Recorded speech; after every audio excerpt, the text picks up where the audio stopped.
gotta do it like that. The haters fussing, but I gotta do what's right. You never know when the day you gotta go, so you gotta lift it up and get love in your soul, yeah. It's kinda common to be down, but don't stay like that. Yeah. You gotta know that there's only one of you. Why? To yourself, true, man. That's why you gotta do it. Keep your head up, rise above the blue. Yeah, I gotta live. I want to, yeah. I wanna live now.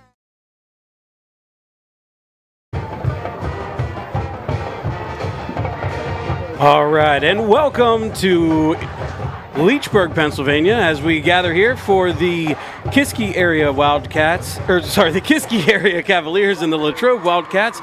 Sorry for coming to you a little bit late with the pregame show, but today's pregame show is brought to you by St. Vincent College in Latrobe. Rooted in Benedict values, St. Vincent College turns 1,500 years of tradition into thriving modern education. Explore diverse academic programs, discover your purpose, and gain the skills to make a lasting impact. Apply now for fall 2026 or schedule a tour online at stvincent.edu. Ladies and gentlemen, I am Jared Rendine, filling in on the mic here this evening. Also joined by Richard Helwig, who you all pretty much know. So I'll turn it over to Richard here for tonight's starting lineups. Yeah, we're a little bit crunched on time here, but tonight's starting lineups are brought to you by Maine's Chiropractic. Looking for professional chiropractic and wellness care? Maine's Chiropractic, with offices in Greensburg and Homer City, offers full preventive, sports, and occupational services for patients of all ages. Call Maine's Chiropractic at 724-834-4688 today. The Greater Latrobe Wildcats come into tonight's game 2-4 overall with a 1-2 Big East record. They average 218 total yards of offense with 119 on the ground, 99 through the air, and they average 15 points per game this year. Their offensive play caller is Josh Hammock, and they're led at the helm by first-year head coach Tom McIntyre, or T-Mac. He's 2-4 here in his first season at Greater Latrobe. Tonight's his first game against the Cavaliers. He replaces three-year head coach Ron Brady, who's tied for 6th all-time in wins. And their offensive lineup sets like this. Gavin Owens, a sophomore, gets the start at left tackle, with junior Brady Cronenwetter at left guard and sophomore Vinny Calabrese at center. Senior Lucas Collins gets the start at right guard, and sophomore Joe Posch gets the start at right tackle. Senior Russell Fry gets the start at tight end, with sophomore Aaron Gasky getting the start at H-back. The wide receivers are 6'3" senior Danny Noonan, 6' senior Sawyer Butina, and 5'9" junior Eli Meter. The running back is 6' senior Chris Cochran, and at quarterback for the Wildcats, it's 6'3" junior Dob Scarton. The Kiski area defense gives up 28 points per game this year, and their defense sets like this. Lavon Wade and Wilson Spencer get the start at the defensive tackle positions, with sophomore Nicholas Anderson and senior Cohen Fritsch at the defensive ends. The linebackers are senior Braden Anderson and freshman Caleb Varner. The cornerbacks are 6' junior Tegan Shirley, 5'10" senior Lucas Vacanti, and 5'9" senior Andrew Finney. The free safety is 5'10" senior Robert Sarno, and rounding out the Kiski area defense, it's 6'2" senior Avon Shirley. The Kiski area Cavaliers come into tonight's game with a 2-4 record and a 1-2 Big East Conference record. They average 14 points per game this year, and they're led at the helm by first-year head coach Colin Haw, who's 2-4 overall here at Kiski area, and tonight is his first matchup against the Wildcats as a head coach. And their offense sets like this. Nicholas Anderson, the sophomore, gets the start at left tackle, with freshman Lavon Wade at left guard. Senior Wilson Spencer starts at center, with sophomore Luke Kreider at right guard, and junior Cody Carrion at right tackle. The tight end is senior Braden Anderson, with the running backs being senior Carter Brown and freshman Ashton Taylor. The wide receivers are senior Andrew Finney, senior Lucas Vacanti, and junior Tegan Shirley. And the quarterbacks tonight for the Cavaliers, we may see Avon Shirley, the senior, but we will most likely see 6'1" sophomore Landon Artman. The Greater Latrobe defense gives up 25 points per game this year and allows 274 yards of total offense, or 274 total yards of offense, with 164 on the ground and 110 through the air. Their defensive play caller on the year is Lou Kaiser, and their defense sets like this. 6' junior Dylan Miller gets the start at defensive tackle, with defensive ends being 5'11" senior Wade Enoch and 6'2" sophomore Aaron Gasky. The inside linebackers are both 5'10" seniors Cash Ackhammer and Russell Fry, with the outside linebackers being 5'8" sophomore Dom Angelico and senior Chris Cochran. The cornerbacks are 6'3" senior Danny Noonan and 6' junior Tristan Letty. And rounding out the Greater Latrobe defense, at free safety, it's 6' senior Sawyer Butina, and at strong safety, it is 5'11" junior Clayton Burkett. And those were tonight's starting lineups. They are brought to you by Maine's Chiropractic. 5 Farm Road between Latrobe and Greensburg. There is a difference among chiropractors. See the difference that Doctors Tom and David Maines can make for you at Maine's Chiropractic. Jared. Thank you, Richard. So we just missed the coin toss here, but I can catch you up real quick. It'll be Kiski receiving the ball. The Wildcats will go on defense first and kick off. Interesting to see if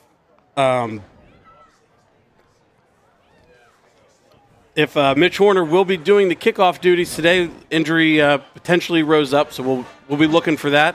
Also, first off, thank you for having me. Oh, yeah, no problem. I was baptized by fire, I guess we'll call it. Yeah. Introducing my world into the Wildcat Network, but some technical difficulties. We apologize for that, and looking forward to an exciting game here tonight. Both teams 2-4 coming in, and 1-2 in the Big East play, and could have some potential playoff implications. Looking at wild cards possibly, or if Latrobe wins, they own their destiny with the next few games. They do. Last week, I know you weren't there, but for me, they deserved a better fate than what the final score was against Woodland Hills. They kept it competitive and they kept it close through the first 3 quarters until Woodland Hills ended up pulling away 33-9. Again, like you said, Wildcats have a chance to control their destiny tonight. With a loss, it gets pretty difficult, but with a win tonight, like you said, with the games against Gateway and Penn Trafford left, they got themselves a chance. Well, I hope you've got some rocks in your pocket, Richard, because I have a feeling we're in for a rock fight tonight. As the kickoff goes deep, it is recovered by Kiski, and he's taking it up over the 30 and brought down about at the 31-yard line.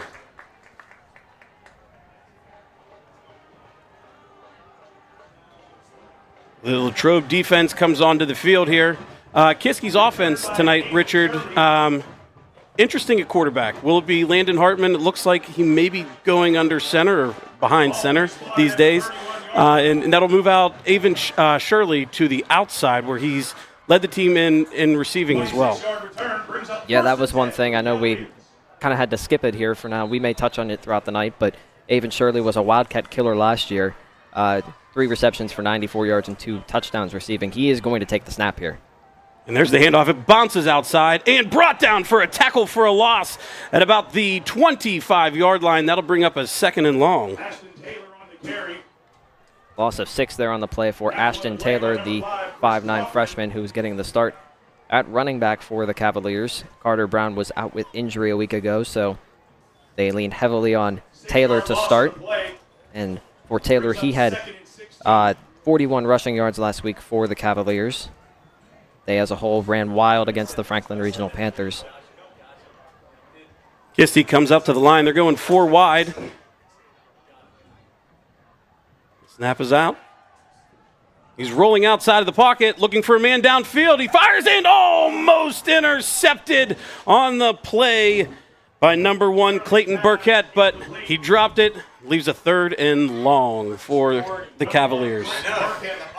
Well, I mentioned at the beginning of the season, I know you obviously weren't here, but Clayton Burkett was a turnover machine. Every time it felt like for JV, he always made plays taking the ball away. They're hoping that translates to the varsity level. It's been a little bit of a slow start in terms of getting takeaways this year for the Wildcats, but they've been playing much better defensively over the past 3 weeks. And there you see, right there on your screen, Landon Artman in at quarterback for Kiski area. Ashton Taylor sits in the gun. He's going to flag out to the right. Throw to the flat. And he will be swarmed. And it looks like number 2, Cash Ackman with Ackman. Is that correct? Ackhammer. Ackhammer. The hammer, I'm going to call him. He brought him down for a loss. That'll bring up 4th and about 10, it looks to be. Or they got inside the sticks, 4th and 9. Yeah, I think it's going to bring it up to the original line of scrimmage there. Just a gain of 6, and so looks like the Cavaliers will punt it away. Their punter and kicker on the night is senior Austin Beck. He's back at his own 15-yard line here. The ball's away. Fair catch caught there by Sora Butina. And the Wildcat offense will come on to the field for their first drive of the evening.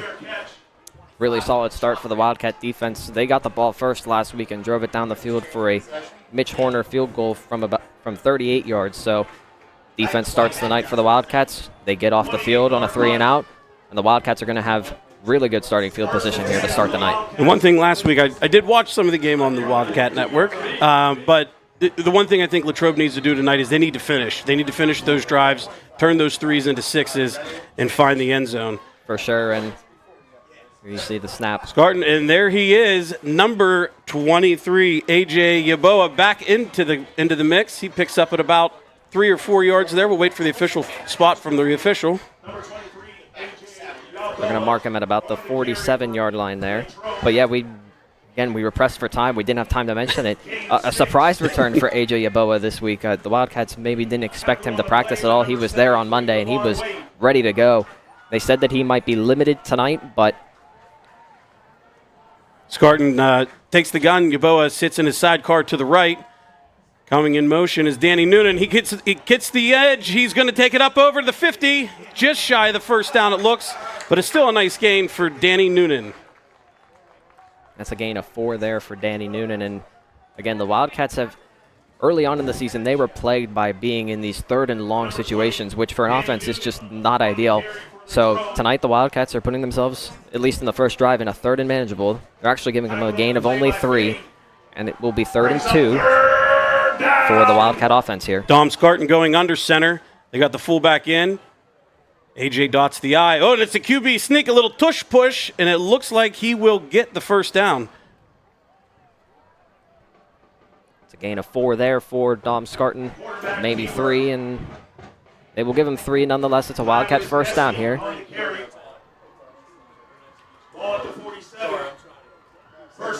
We got a first down. Ball spotted at the 47-yard line.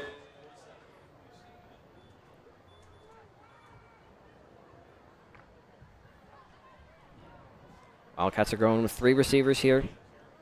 Noonan and Butina towards the top. Meter, the lone receiver, at the bottom. He's going to come in motion here. Yeboah's in the sidecar. Oh, a little miscommunication there on the man in motion.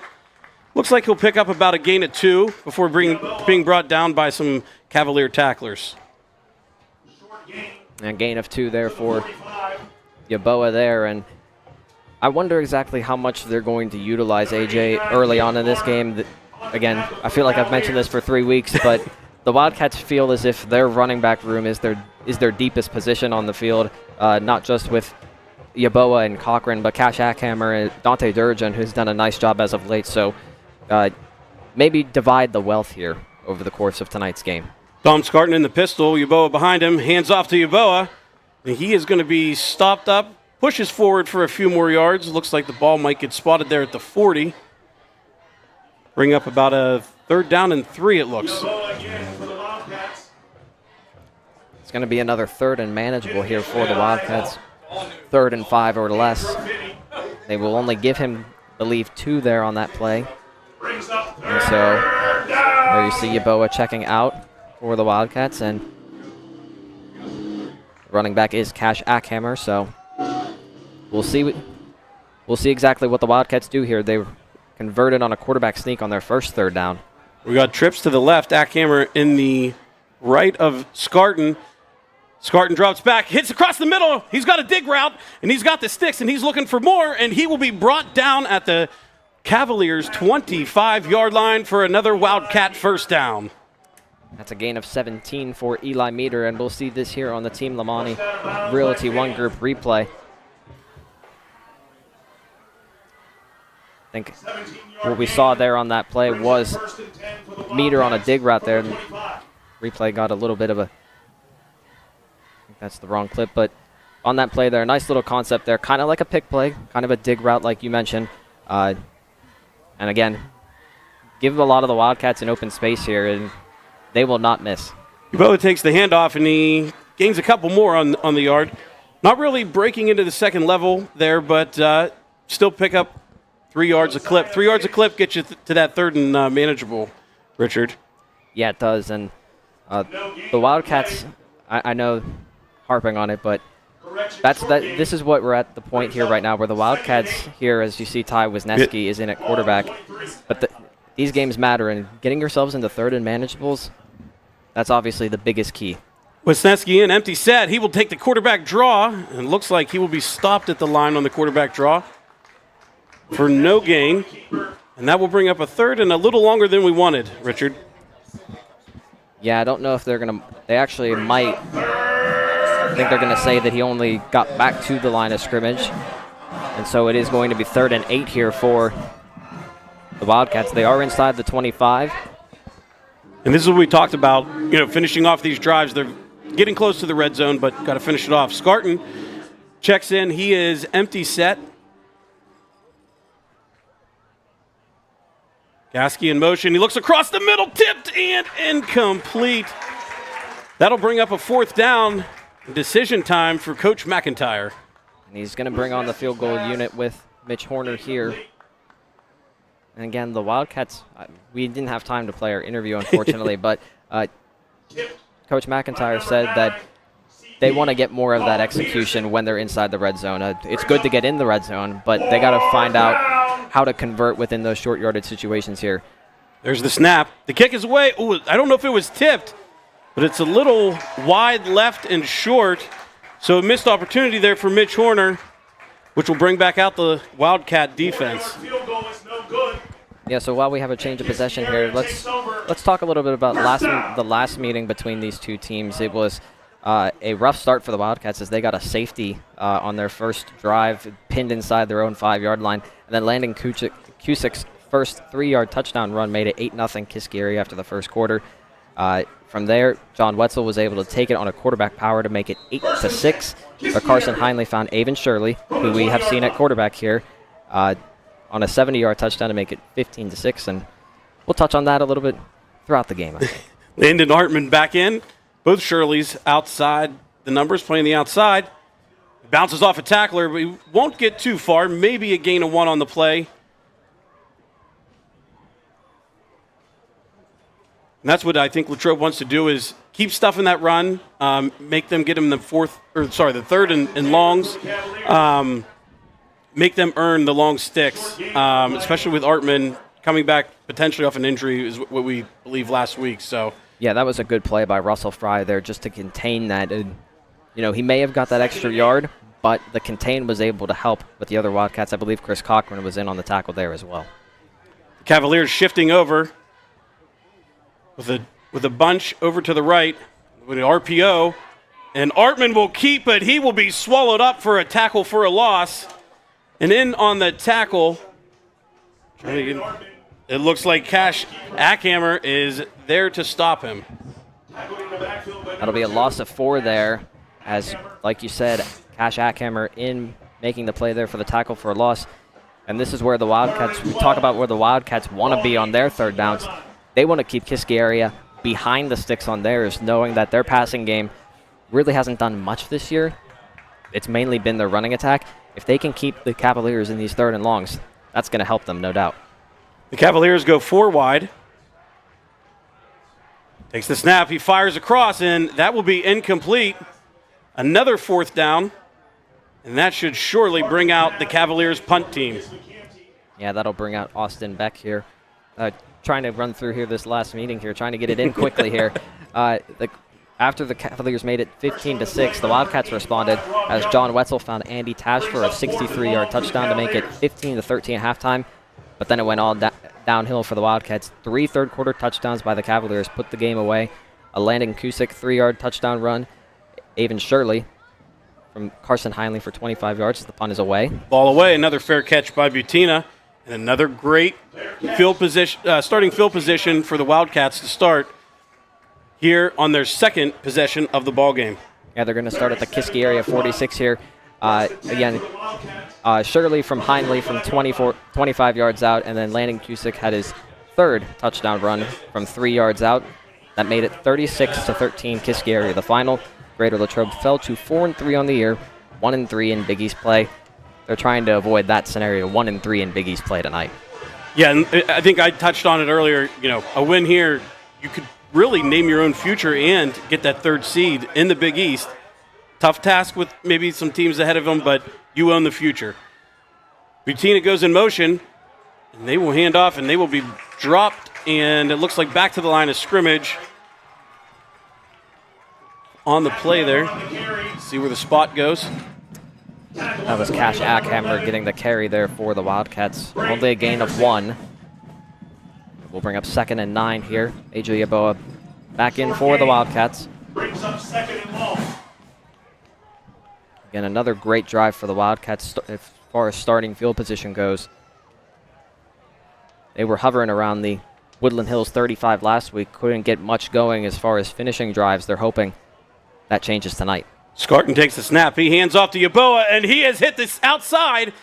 Gains for first down and picks a couple extra more. That'll bring him to about the 33-yard line on the stop.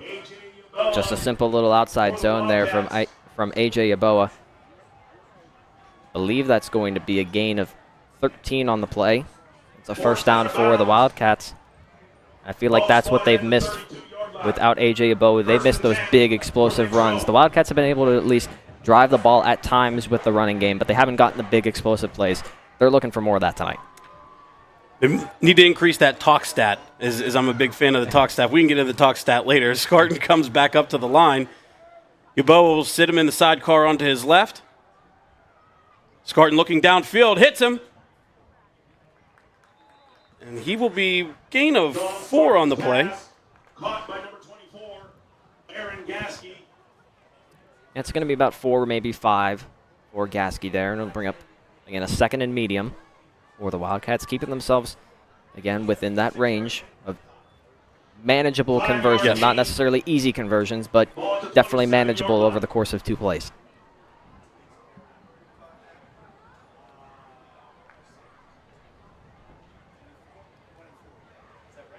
Looks like Eli Meter has checked in here. Scarton, 3 wide. Meter out of the backfield. He dumps it down to Meter. Meter's going to get some yards. He might just be shy of the first down. We'll see where he got on the far side of the field there. I think they're going to mark him about a yard short here, but that's a new little wrinkle there out of the Wildcat offense this year, that the wide receiver going into the backfield and just throw him in a little swing pass there, kind of towards that that near side of the boundary, so not a lot of room for Eli to work, but positive gain there, and so the Wildcats have a 3rd and 1 here. Well, we had a little tush push on the last 3rd and 1. Scarton will go back under center. Yeboah dots the I in the I formation. Takes the snap, and it's another tush push. He's going out.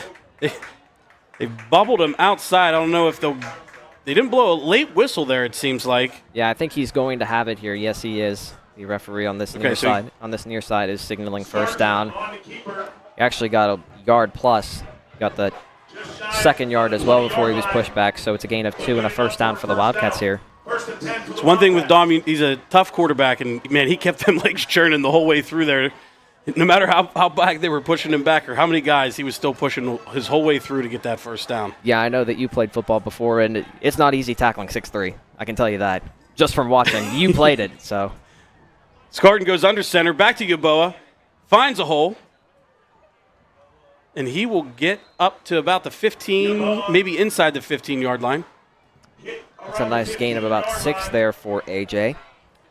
So I'm going to tell you my favorite play. I was a center. Favorite play was when the quarterback came in. There was a gap on both sides of my A gap, and the quarterback came up and he gave me a little tap on the tushy, and I knew he was just following my bum, and we were going as far as we could take it. We picked up 11 yards one time because the defense was misaligned. Oh, jeez. But my favorite play, because I was the guy, right? Yep. So Scarton comes in at quarterback. Yeboah sits in his side pocket.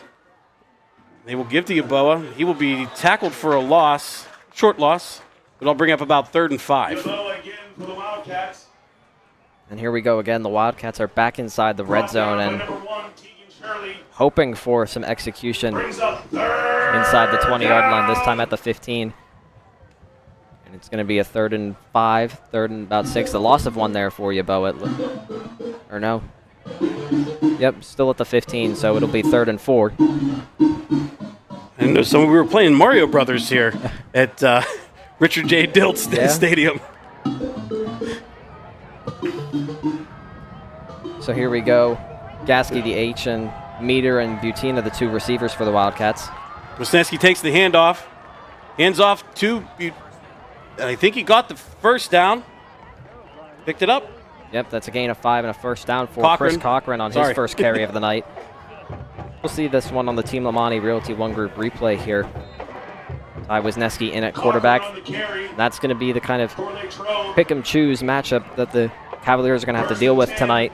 That was a really good read by Wisniewski on the end there, sitting down on the RPO to give him off. He could tell that the defender was leaning the one way because he had it played, but he obviously caught him leaning. So nice read by Wisniewski. Wisniewski stays in the pistol formation.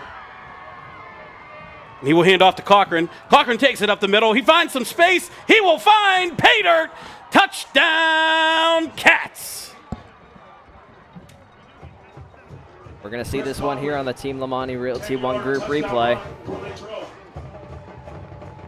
Just taking the handoff and saw it up the middle, then good block by Aaron Gasky right there to allow Cochran to cut back to the outside. And the Wildcats strike first. They lead 6-0 on the 10-yard touchdown run by Chris Cochran. Warner in for the point after. The kick is up, and that one is good. And your Latrobe Wildcats lead here at Richard Diltz Stadium 7-0 with 3 seconds remaining in the first quarter. And at this time, we will take a commercial break, and we'll be right back on the Wildcat Network. Hi, I'm Jason Brinker. This is my wife, Hannah Brinker, our daughter, Charlotte, and our son, Stephen. And we welcome you to Lopatich Brinker Funeral Home. Located on the corner of Weldon Street and Lincoln Avenue, we've been family-owned and operated and serving Latrobe and beyond since 1958. Whether you're pre-planning your own arrangements or celebrating a loved one's life well lived, we offer traditional and green burials, cremation, and aftercare services. Allow our family to walk with yours on one of life's most difficult journeys. We are most appreciative of your trust, and we will do our best to prove that we are where dignity prevails.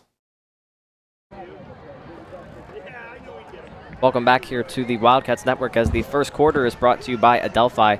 They're one of Pennsylvania's leading nonprofits serving at-risk youth and their families with programs from foster care to mental health support in over 30 counties. Adelphi transforms lives every day. Step up, make a difference, and help a child feel safe, cherished, and supported. And that was the kickoff there, fielded by the Cavaliers. He's going to bump it to the outside of the right. He may find some room before being brought down by a Wildcat tackler at about the 25-yard line. It looks like the spot's going to be. That's going to take us to the end of the first quarter here on the Wildcats Network as they switch ends of the field.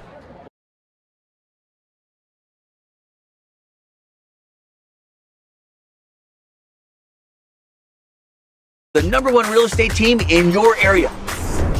We pride ourselves in giving back to our community. That's why we have this box truck to make the moving experience easier for our clients. At Team Lamani, our clients always come first. And we're here to help our clients reach new heights. We keep track of every detail for you. Thank you for trusting us with such an important job, and go Cats!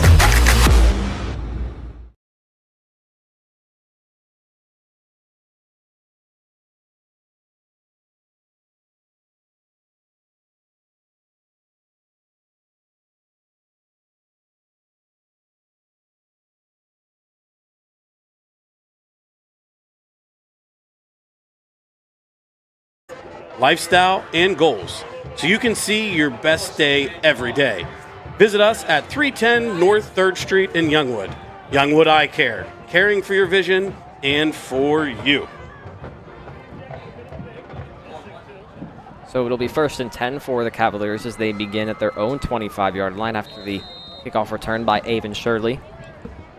And Artman will take the snap. He will drop back and he will look to throw, and that ball will be grounded into the dirt. Incomplete pass for the Cavaliers. Well, so far it's been 7 plays for the Cavaliers and a lot of good plays for the Wildcat defense here.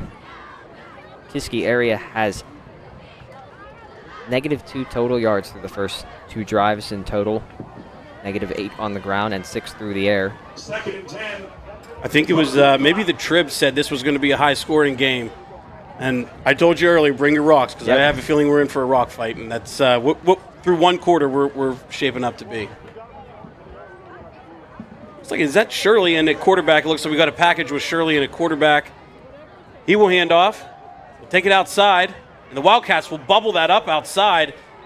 Good run defense for the Wildcats. And they will draw another 3rd and long. We'll see this here on the Team Lamani Realty One Group replay. And no chance for Ashton Taylor here, as Clayton Burkett was in the mix along with Sori Butina coming in from free safety position to make that play. It's a loss of 3 there for Taylor, and another 3rd and long for the Cavaliers here.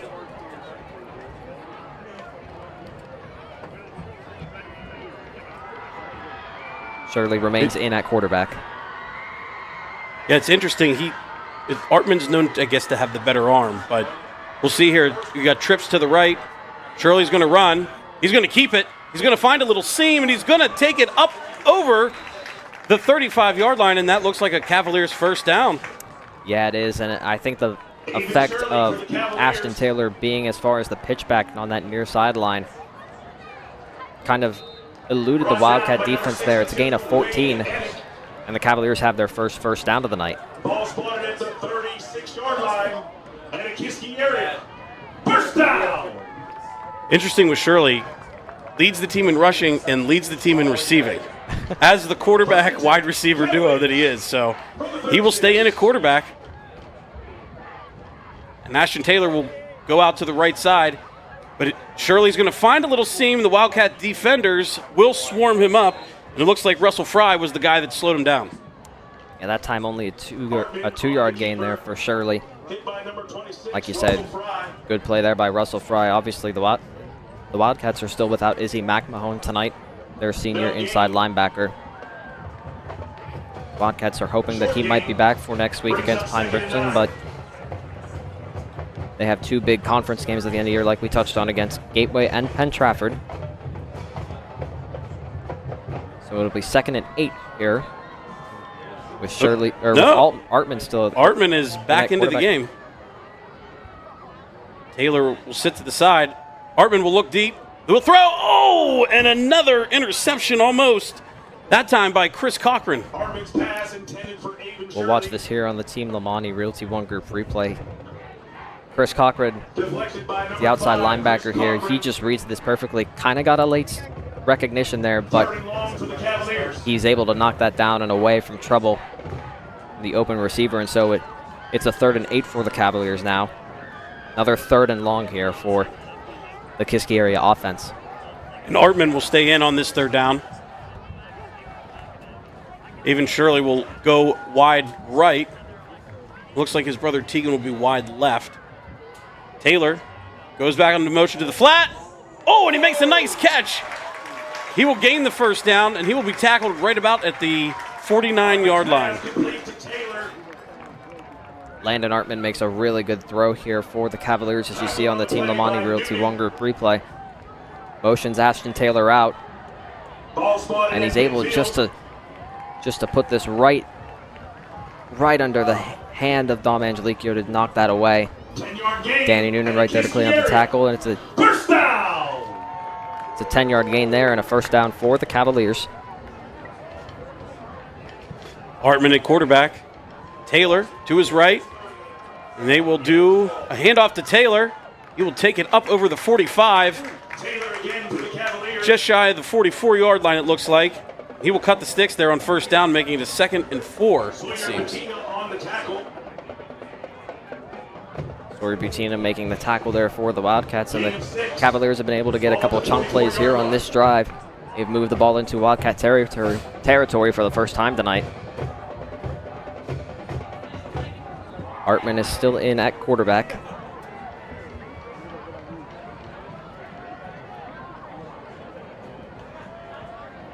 The run there. And Taylor finds a little crease and a hole, and he cuts back to the left, picking up another first down for the Cavaliers, and it looks like maybe we jinxed them. They're starting to move the ball a little bit here. Yeah, finding some open seams along that inside run there are Ashton Taylor and the Cavaliers. Another first down here for Kiski area, their 3rd one on this drive. It's almost like even just moving in Shirley has caused the Cavaliers defense maybe to get a little off helter-skelter there at the early parts of this drive. But Artman stays in. He will hand off to Taylor again. He will gain a small gain. Move the POW a little bit forward. Gain of 4 on the play for Ashton Taylor. Again, like we talked about with the Wildcats, the Cavaliers are now trying to get some of those manageable plays and keeping themselves in manageable distance here. Both teams obviously want to run the ball, keep things, relatively within manageable distance for them. See here, Ashton Taylor doing a real nice job just pushing those legs forward. Keep in mind, he's a freshman, so still got 3 more years of progression from Taylor as a running back. He runs very low to the ground and obviously has some nice vision. He's found those seams and really hit the hole there. Artman trying to find a receiver, getting pressure, ball deep, and is, incomplete. But we have some laundry on the field, Richard. Yeah, it's a pass interference against the Wildcats here. Take a look here. This will move the ball 15 yards from the 31. When Artman threw this ball, I thought he was just throwing it up to really anyone. I did too. Because look at Avon Shirley's able to get behind the defense there. And from the way he threw it, I don't know how it got that far, and I don't know how it got there. But what a great throw. And I don't know about that. It was a little underthrown. Butina kind of in a tough spot there. And with that, it is 1st and 10 for the Cavaliers at the 16-yard line of the Wildcats. When you throw it up to your 6'2" guy in the end zone there, I guess with a prayer, and, Shirley's obviously well decorated across the WPIAL. Let him make a play, and that's what happens, when you do that. Yeah, and what also happened is the Wildcat defensive line, there were 2 guys right in front of Landon Artman as well, so that just makes that throw even more impressive for the Cavaliers quarterback. Artman back in at quarterback. He will pitch over to Taylor. Will find a little crease. He will move the ball up about 2 yards, I think. Bring up a 2nd and 8. 3 yards, 2nd and 7. Yeah, they're finding different ways to hand the ball off to Ashton Taylor here and not just run the ball with him, but also throw the ball to him as well. We've seen him take under center handoffs from Artman. We've seen him right there on that outside toss, and we've also seen him be an effective weapon outside of the backfield for the Cavaliers. Artman comes in. Artman in the pistol with Taylor behind him. He'll go in motion. Taylor with the carry. He will get bottled up there at the line. Maybe only gain a 1 or 2 there, it looks. Gain it 2 for the Cavaliers. Taylor again for the Cavaliers. So it's going to set up about a 3rd and... Oh, no, I think you were right here. It was a 1-yard gain, and a timeout is called by the Cavaliers here. Will be their first timeout of the half. Cavaliers. Our first timeout today is brought to you by Alamo Restaurant Group. The owners of your local McDonald's at Mountain Laurel Plaza and Lincoln Avenue are now hiring. Stop by either location to pick up an application or apply online anytime at jobs.mchire.com. Join the team today and start your career with McDonald's.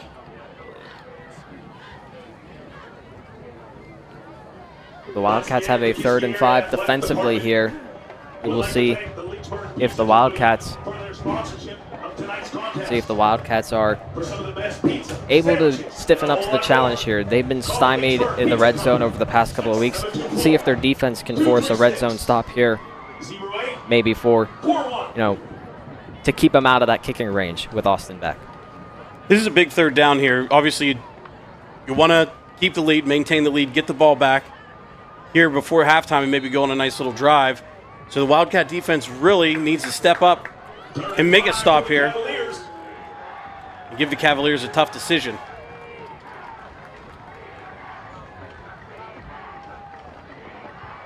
Artman back. Taylor in. Play action. And nice RPO pass. I think it was more of an RPO pass and a nice RPO pass as he hits number 4, Andrew Finney, for the Cavaliers' first down, and will bring up 1st and goal. Artman's pass complete. Yeah, that's down to the 5-yard line. That's a gain of about 7. And it will set up first and goal for the Cavaliers.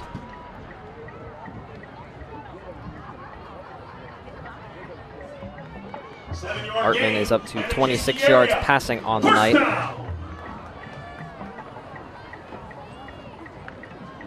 You see here, this is now a big challenge for the defensive line with Dylan Miller, Wade Enoch, and looks like Gammon Owens is in there as well. Big boys up front. Hartman will roll out. He will throw to the back of the end zone, and he will find the wide open receiver for a Cavaliers touchdown. It's Colin Peterson from 5 yards out. See it here on the, and I believe that there's a flag here on the play. Missed that one. We'll see here what the flag is. There may have been some alignment of the 5-yard line, or the Cavaliers look to be celebrating. They're gonna. And we will see here, it looks like the touchdown will stand. Waiting for the announcement here, but it is a Colin Peterson 5-yard touchdown for the Cavaliers. Oh, here. I was going to think maybe a roughing the passer after the pass. Peterson, good enough for Kiski area. Touchdown! Yeah, there you see on the Team Lamonti Realty One Group replay. Cochran with the late hit on Artman and a really nice throw back across his body to Peterson to get the touchdown on the board. Waiting for the extra point by Beck. See if he can tie this game. Beck will line up. The snap, it's down, it's up, and good. We got a tie ball game here in Kiski with 4 minutes and 37 seconds left in the second quarter. It is the Kiski Cavaliers 7, Latrobe Wildcats 7, and we'll step aside for a quick commercial break. Your eyes are the windows to the world, and that's no small task. That's why when it comes to eye care, you can't afford to treat your eyes with anything less than the best. Here at Youngwood Eye Care, our vision is keeping your vision in tip-top shape, whatever your eye care needs may be. Whether you're dealing with dry eyes, need a comprehensive exam, specialty contacts, or looking for the latest trends in eyewear, Youngwood Eye Care has you covered. We do it all and so much more. Book an appointment today and give your eyes the care they deserve at Youngwood Eye Care. Andrew Finney set to kick for the Cavaliers. And we're back. Andrew Finney actually will be doing the kickoff duties. I didn't realize that from the opening kickoff for the Cavaliers as the Wildcats look to take possession here late in the second quarter. Maybe get one more score before half. What do you think, Richard? I think if they're going to, I think the approach here should be to try and make sure that this is the last possession of the half, knowing that you're getting the ball to begin the second half. That's really key. If I know one thing that Tom loves, obviously you've known him longer, but from a football perspective, he loves doubling up. He likes to take the clock with him. Let's just say that. And the kick return made there. That is Dante Durrigan on the return. There's a nice close-up look there. He's going to get it to about the 25, 26-yard line, and so the Wildcats will have about 75 yards to go here on their third drive of the night. It was a 12-play touchdown drive for the Cavaliers that ended in a Colin Peterson 5-yard touchdown from Landon Artman, which has tied the game at 7.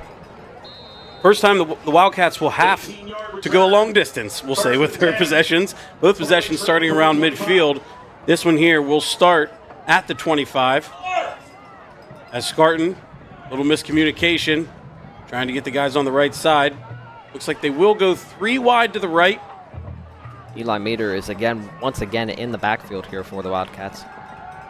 They got Meter out in the flat. Scarton hits him, and he gets it up over the 30 to about the 37-yard line. That'll bring up a second and short. Pass complete to Meter. Yeah, another good gain there for Eli Meter. That time it was in the middle of the field, so it was able for a little bit more space there for Eli to work with as opposed to being crammed along the near sideline. and the near boundary. So it'll be 2nd and 2 here for the Wildcats on a gain of 8 by meter. 2nd and 2. Ball spotted on the 32-yard line. The huddle breaks here. We got Butina going out wide. Looks like he'll drop into the slot. We're going empty set here with Dom Scarton. He'll look downfield, and he will find number 24, Aaron Gasky. Pass complete to Aaron Gasky. I'll tell you what about Aaron Gasky. He has become a real favorite target for not just Ty Wisniewski, but in particular Dom Scarton. He's really sure-handed is what I've noticed, but he's also really aware of his position on the field. And he's not going to flash. He obviously could, but he's not going to flash you with those really long 40-yard touchdowns. But he'll be able to sit in the zone and be able to make sure that the quarterback has a clear lane to throw the ball to. Nice safety blanket for Dom Scarton. Little boo-boo, they could call him. Wisniewski in a quarterback. He'll roll out to the right, and he may have fumbled. The hand looked to be going forward. The Cavaliers say they have it, waiting on an official word.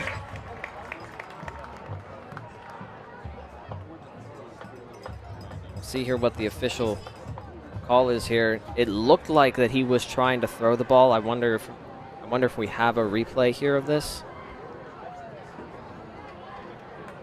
And it's an incomplete pass. Then they ruled it an incomplete pass here. We'll take a look here on the Team Lamani Realty One Group replay. A little bit late there, but I think from the way that Ty was reacting, it looked like that his arm was going forward. Yeah, I mean, initially when I saw it, I thought incomplete pass, so. The Wildcats do catch a break there as they don't lose any yards on that play, and they, more importantly, do not turn the ball over. It'll be 2nd and 10 at their 36-yard line. Scarton will come back into the game. We'll go empty set again.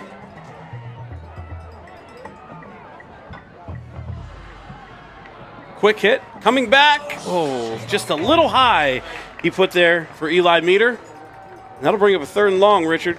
Yeah, a little high there. And they did the 3 wide receivers towards that far sideline the last time. And I thought that when they first did it, it was going to be another screen pass because they like using those 2 wide receivers for blockers on the outside when they might not be expecting it. They went down low on the first try. That time with the screen for Meter. Yeah, just a little high. So it's going to be a 3rd and 10 here for the Wildcats. Yeboah checks back in. We'll go pistol with Scarton. 3rd and long takes the snap. He drops. He will throw. Danny Noonan makes the catch. They're saying it hit the ground. Yeah, incomplete. Yeah, that near side official right around the 40-yard line making the call there. Just a little short there for Noonan there. And it will be 4th and 10 here. Mitch Horner coming out to punt for the Wildcats. That drive there was just, they say it's a game of inches, and it seems a couple inches too high, a couple inches too low. They caught the break, but in all ends here with the Mitch Horner punt from the 36-yard line. This is Mitch's first punt of the night. Ball is away. It's going to be a good one. Caught by the Cavaliers. Nice play by Ty Wisniewski to get downfield, make the stop on Andrew Finney of Kiski. Yeah, the Cavaliers are going to start at their own 34-yard line, I believe. It was a nice play. I believe Dante Durgeon was in as well with Ty Wisniewski. Seeing a lot more action as of late here has Durgeon for the Wildcats.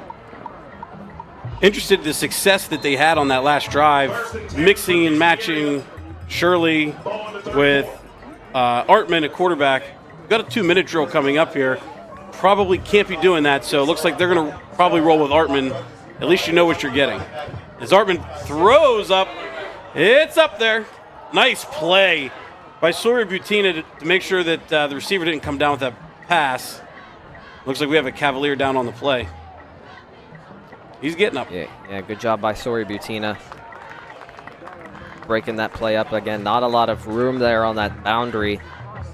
I believe that was, don't know if that was Tegan Shirley or Andrew Finney rather. the intended receiver. One of the Shirley Temples, I believe. That was Avon. That was Avon Shirley, who was the one who was the intended receiver there. Again, Sawyer, just going up for that ball, trying to time it up from his free safety position. It'll be 2nd and 10 here for the Cavaliers. Hartman comes in, a quarterback. Taylor to his side. They shift over to the right. Latrobe showing a little bit of a blitz.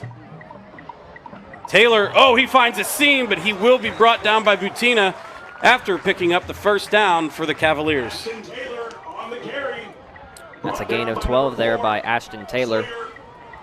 And it is a first down for the Cavaliers as they pick up their first down of this drive. 11-yard gain. We're at 1:52 here left in the first half of play. The Wildcats do get the ball to begin the second half. 1st and 10, Cavaliers.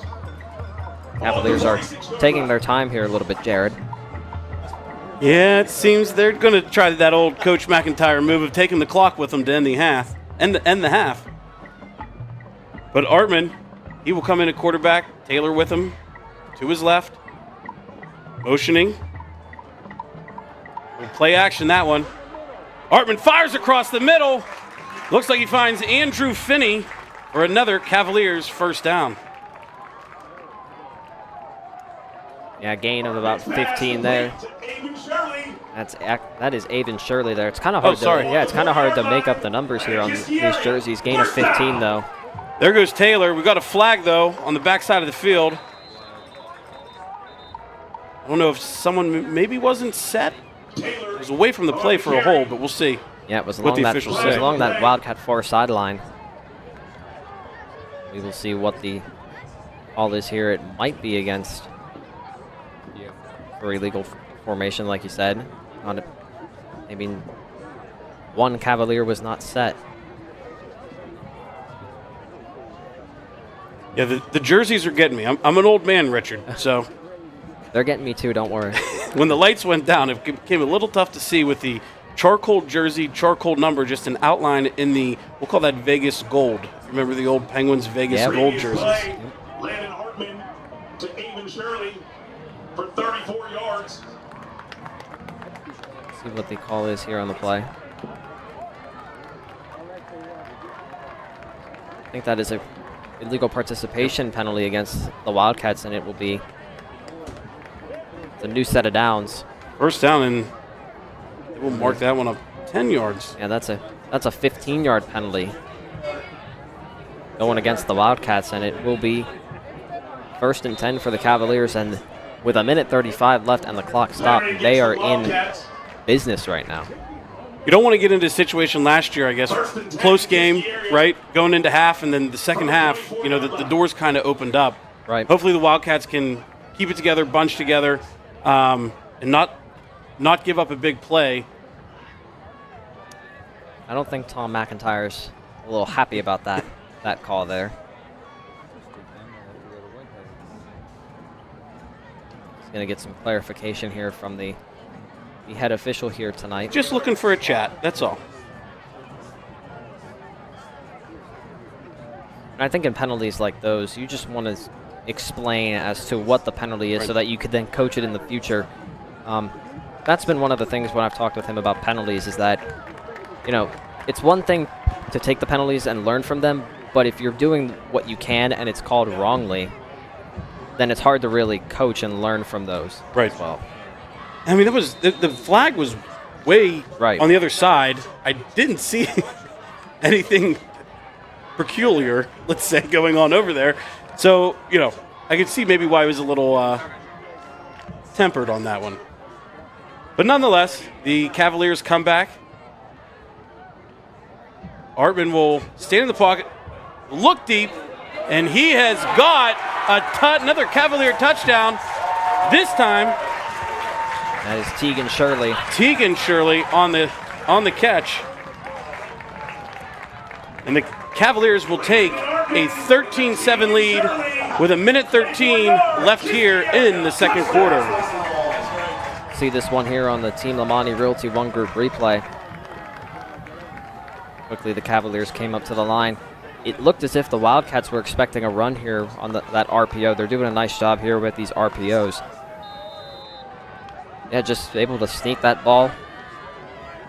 I thought Russell Fry got tripped up there a little bit. I saw him come down, and I didn't know what happened, but the replay there did show.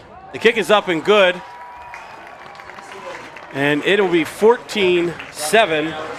Cavaliers over the Wildcats. And we will be right back after this quick break.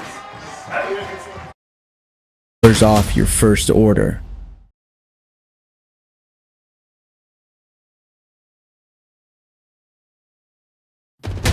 Some moments will be cherished forever.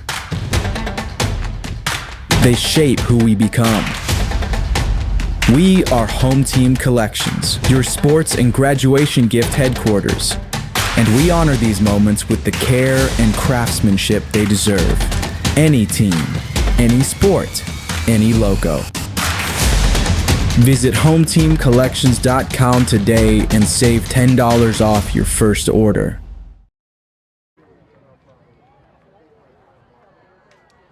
And the ensuing kickoff about to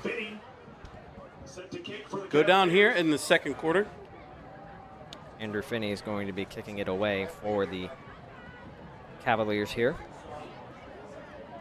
Well, I guess the Wildcats will get one more crack here before the end of the half.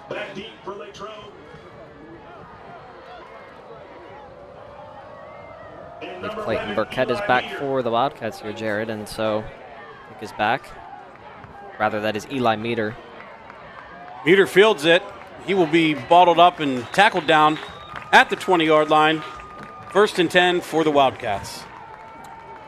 Yeah, the Wildcats will have to go about 50 yards here if they want to have a chance for a potential Mitch Horner field goal. They're going to start at their own 21. First and 10 for Latrobe to the 20. It's the furthest field position the Wildcats have had tonight.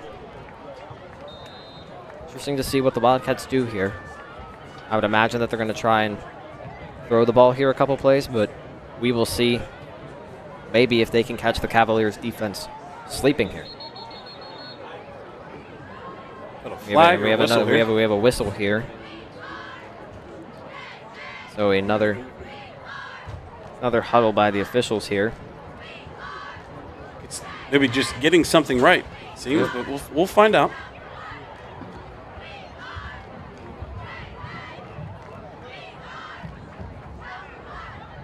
Now he's going to talk to Colin Haw, the Cavaliers, their first-year head coach. Came from the college ranks, didn't he, Richard? Yeah, an assistant from St. Francis, D1 St. Francis, D3 Westminster, and arriving at Edinburgh in 2023. He's got 17 years of college coaching experience. Before St. Francis, he was a grad assistant at RMU. Okay. I think we've got everything. I think we're set. I think we got everything squared away here. Doesn't look like much changes. All right, Scarton's in. Back to the pistol. It looks like the Wildcats did change. No, that is Cochran in there. Running back, and he will bounce one. Ooh, and he gets shoestring tackled up at about the 25. At the 25-yard line, he'll cut the stick, so it'll be 2nd down and 5 for the Wildcats. Yeah, if he doesn't get the shoestring tackle, he at least has the 1st down, and that might be just what he has. Another give to Cash Ackhammer here. Ackhammer again. It'll be a gain of about 4 there. Well, we got our 3rd and short, but the time is not on our side here, Richard, in the second quarter. Down. Scarton getting the play in from the side, and it may just.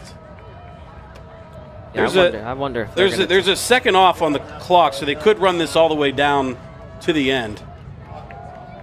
Seems maybe one more play. Or I think that's what they're going to do. They're walking here. it off, yeah. Cavaliers hold a 14-7 halftime lead, but this is the score they won by last week.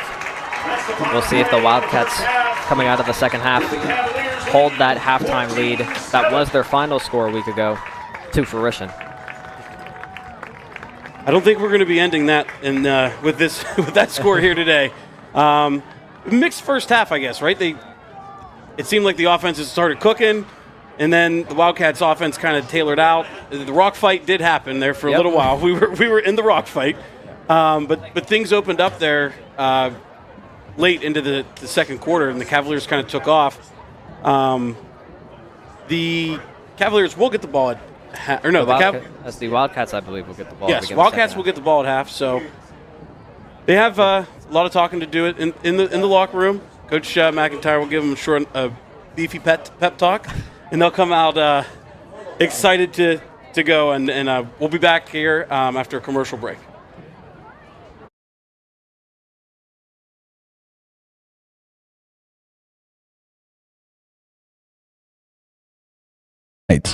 At All Palmer Regional Airport in Latrobe, we make travel simple. Enjoy free parking right by the terminal, quick check-ins, and no long lines. All on a relaxed, easy-to-navigate airport. But the best part?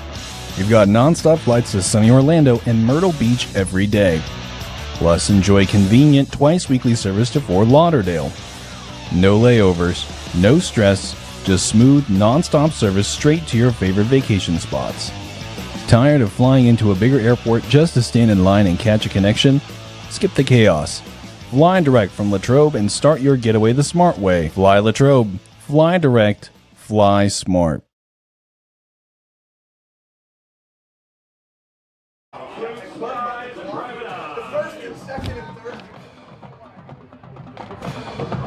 Your special agents for this case are Archer Majors, Jack O'Neill, and Madison McLean. Be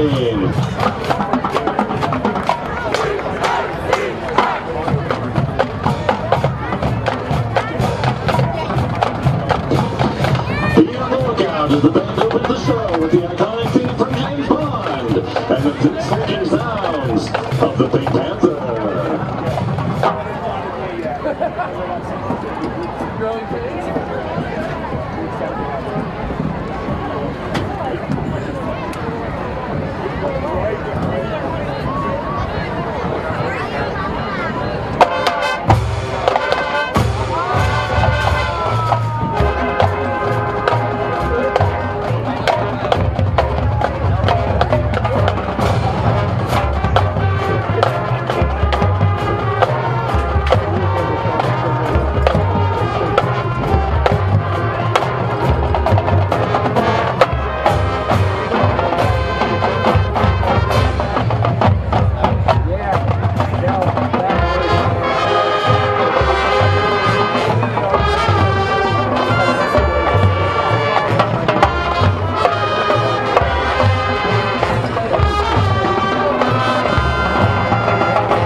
version of the theme from Mission Impossible.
The color guard is directed by Kate Richards with instructor Jessica Wilson. The drum line is directed by Anthony Sarko. Student leaders include Austin Atkins, Caitlin Anderson, Lavanya Bay, Mackenzie Bloom, Henry Bradley, John Duggan, Chelsea McClellan, Madison McLean, Jack O'Neill, Leo Olson, Reese Widerski, Addison Wilson, and Elise Wolfgang. Let's hear it one more time for the Greater Latrobe Wildcat Marching Band.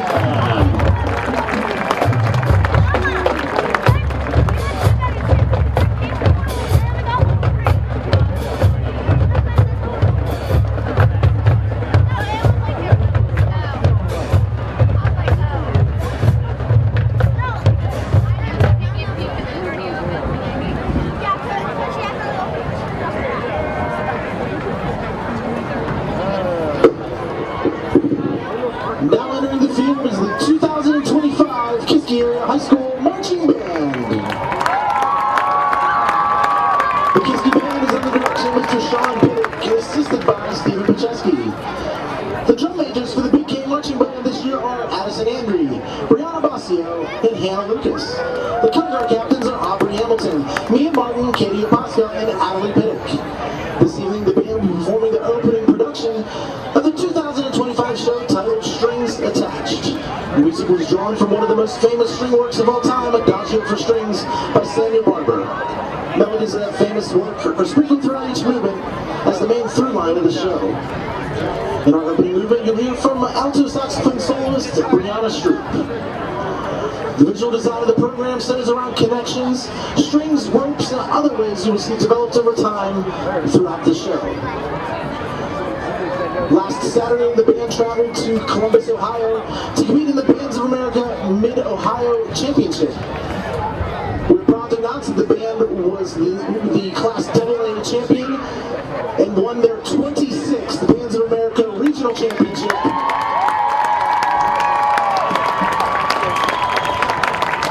Currently their 8th regional championship in a row, which is the longest streak in Bands of America right now. Congratulations, Big Cat. At the end of October, the band will be traveling to Delaware to compete in the Mid-Atlantic Regional Championships at the University of Delaware. Tomorrow they will be traveling to Mount Lebanon High School, and on October 18th to Two Lakes for our local PIMBA Championships.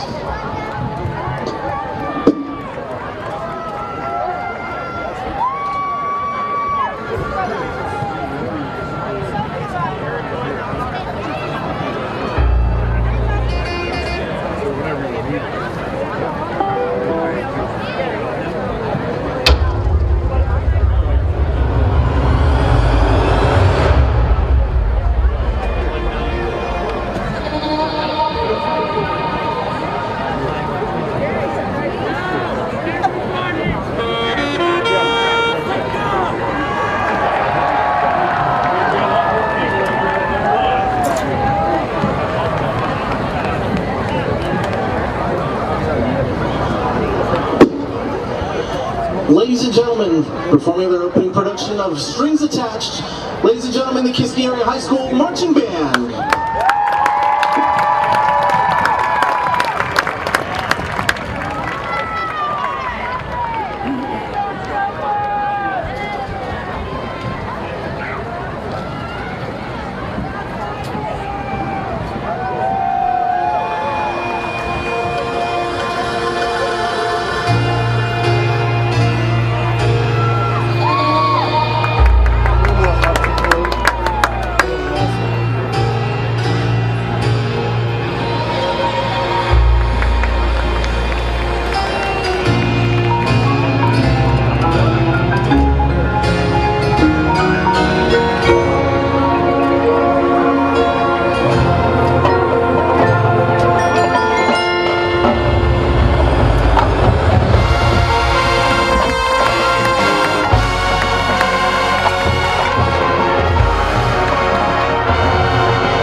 Kiski area marching band, staff, and boosters, thank you for your attention this evening.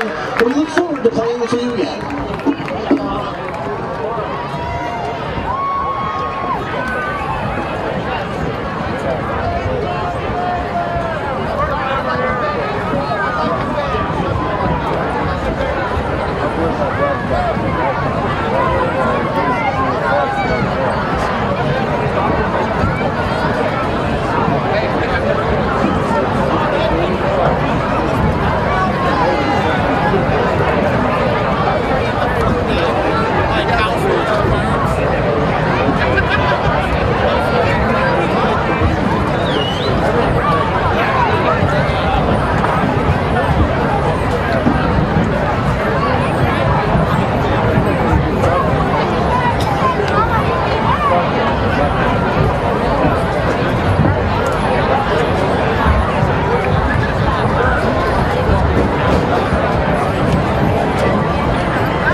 Hi, I'm Jason Brinker. This is my wife Hannah Brinker, our daughter Charlotte, and our son Stephen. And we welcome you to Wildcats Brinker Funeral Home. Located on the corner of Weldon Street and Lincoln Avenue, we've been family owned and operated and serving Latrobe and beyond since 1958. Whether you're pre-planning your own arrangements or celebrating a loved one's life well lived, we offer traditional and green burials, cremation, and aftercare services. Allow our family to walk with yours on one of life's most difficult journeys. We are most appreciative of your trust, and we will do our best to prove that we are where dignity prevails. The Wildcats Student Store has the largest variety of clothing and merchandise you'll find anywhere, for any time of year. Shop in store or online and have your order shipped to you or picked up at the high school. Let's go, Cats! Hi, I'm Matthew Alamo, the McDonald's owner here in Latrobe, and we are striving to be leaders in the community for fundraising for schools and nonprofits. So come on in for digital days at McDonald's and support these local organizations. While you're here, have a tasty meal and check out the great benefits for employment. Go Wildcats! Hello, my name's Steve Lamani, and I want to introduce you to the #1 real estate team in your area. We pride ourselves in giving back to our community. That's why we have this box truck to make the moving experience easier for our clients. At Team Lamani, our clients always come first. And we're here to help our clients reach new heights. We keep track of every detail for you. Thank you for trusting us with such an important job, and go Cats! Some moments will be cherished forever. They shape who we become. We are Home Team Collections, your sports and graduation gift headquarters. And we honor these moments with the care and craftsmanship they deserve. Any team, any sport, any logo. Visit HomeTeamCollections.com today and save $10 off your first order. Why deal with the hassle of big city airports and connecting flights? At Arnold Palmer Regional Airport in Latrobe, we make travel simple. Enjoy free parking right by the terminal, quick check-ins, and no long lines. All on a relaxed, easy-to-navigate airport. But the best part? You've got non-stop flights to sunny Orlando and Myrtle Beach every day. Plus, enjoy convenient twice-weekly service to Fort Lauderdale. No layovers, no stress, just smooth, non-stop service straight to your favorite vacation spots. Tired of flying into a bigger airport just to stand in line and catch a connection? Skip the chaos. Fly direct from Latrobe and start your getaway the smart way. Fly Latrobe. Fly direct. Fly smart.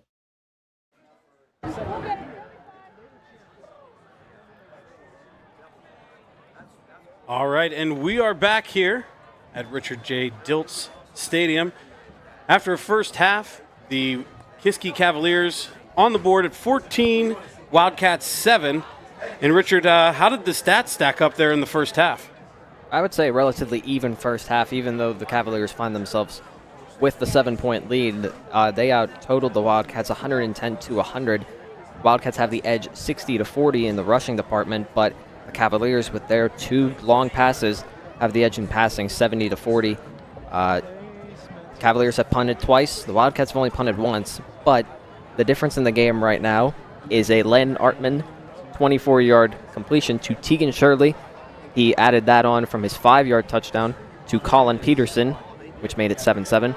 But the scoring got started with a Chris Cochran 10-yard touchdown run that made it 7-0 Wildcats. So even though the score is a 7-point game, relatively as far as moving the ball on both sides, it's been relatively even. It started real slow for Kiski out of the gate. I mean, I think it was their third possession going into, I think you'd said they had -2 total yards in the first 2 possessions. They had a 3rd and long. Avon Shirey was in at quarterback, which he's not the thrower, right? So you think, what's going on here, right? He finds the seam and takes it for a first down, and it seemed like the gates kind of opened, and Kiski really got into a rhythm after that play, and that's kind of what was the turning point of the first half. Go to halftime, shower that off. You hope the Wildcats put it together offensively here for the second half. And also, we kind of buried, also they missed the tip field goal, block field goal was a missed field goal nonetheless. This game could be even a little tighter than it is, but Latrobe's still in this ball game. It's very tight. I'm excited. I think we're going to have a heck of a second half here. I agree. I think, especially because the Wildcats are going to get the ball here to begin the second half. I know the last time they actually got the ball right out of the half twice, if you include the onside kick from last week. But the last time they got the ball traditionally at the beginning of the second half, they went right down the field and scored. So whatever they said the last time against Armstrong, which ended in a 2-yard quarterback sneak by Dom Scarton, wonder how much balance they're going to try and incorporate here. It's been a lot more throwing the ball, I've realized here, at least more so than what I think the Wildcats want, but they're finding some success in that. Be interesting to see here what this does. Hopefully a good kickoff return. I believe Josiah Finch and Eli Meter are going to be back for the Wildcats here. I think to that point, too, it was 2 or 3 possessions that they had at the end of that second quarter that were right around the 4-minute mark and under. They just, so in those situations, you probably want to pass. Then they got behind the sticks. I think that's where they kind of got away from the bread and butter of running the ball that they wanted to do there in the first half. Yeah, and I kind of touched on it earlier, but how much will we see of A.J. Yeboah? He's obviously back, and they're going to keep working him as the weeks progress, barring he stays healthy, which we hope. But tonight, will we see maybe less of him? Will we see more of Cash Ackhammer? It was kind of A.J. to start, Chris Cochran right in the middle, and then Ackhammer kind of to finish that first half. Yeah, I think he's on a pitch count, obviously, to begin with, right? So that's going to play into it. interested to see, also how's his health, right? That's going to determine how much he's going to get utilized here in the second half. Hopefully he's feeling good, and hopefully they can get the ball rolling. Yeah, let me just double check here. He had 31 yards rushing in the first half. He had a long of 13. So again, I talked on it that they haven't had that burst from the running game apart from their one run by Chris Cochran against Franklin Regional. So AJ brings that dynamic to the offense, and let's see what the Wildcat offense can do here to start the second half. Infinity to kick off, and we are underway in the second half. All a little sideways there.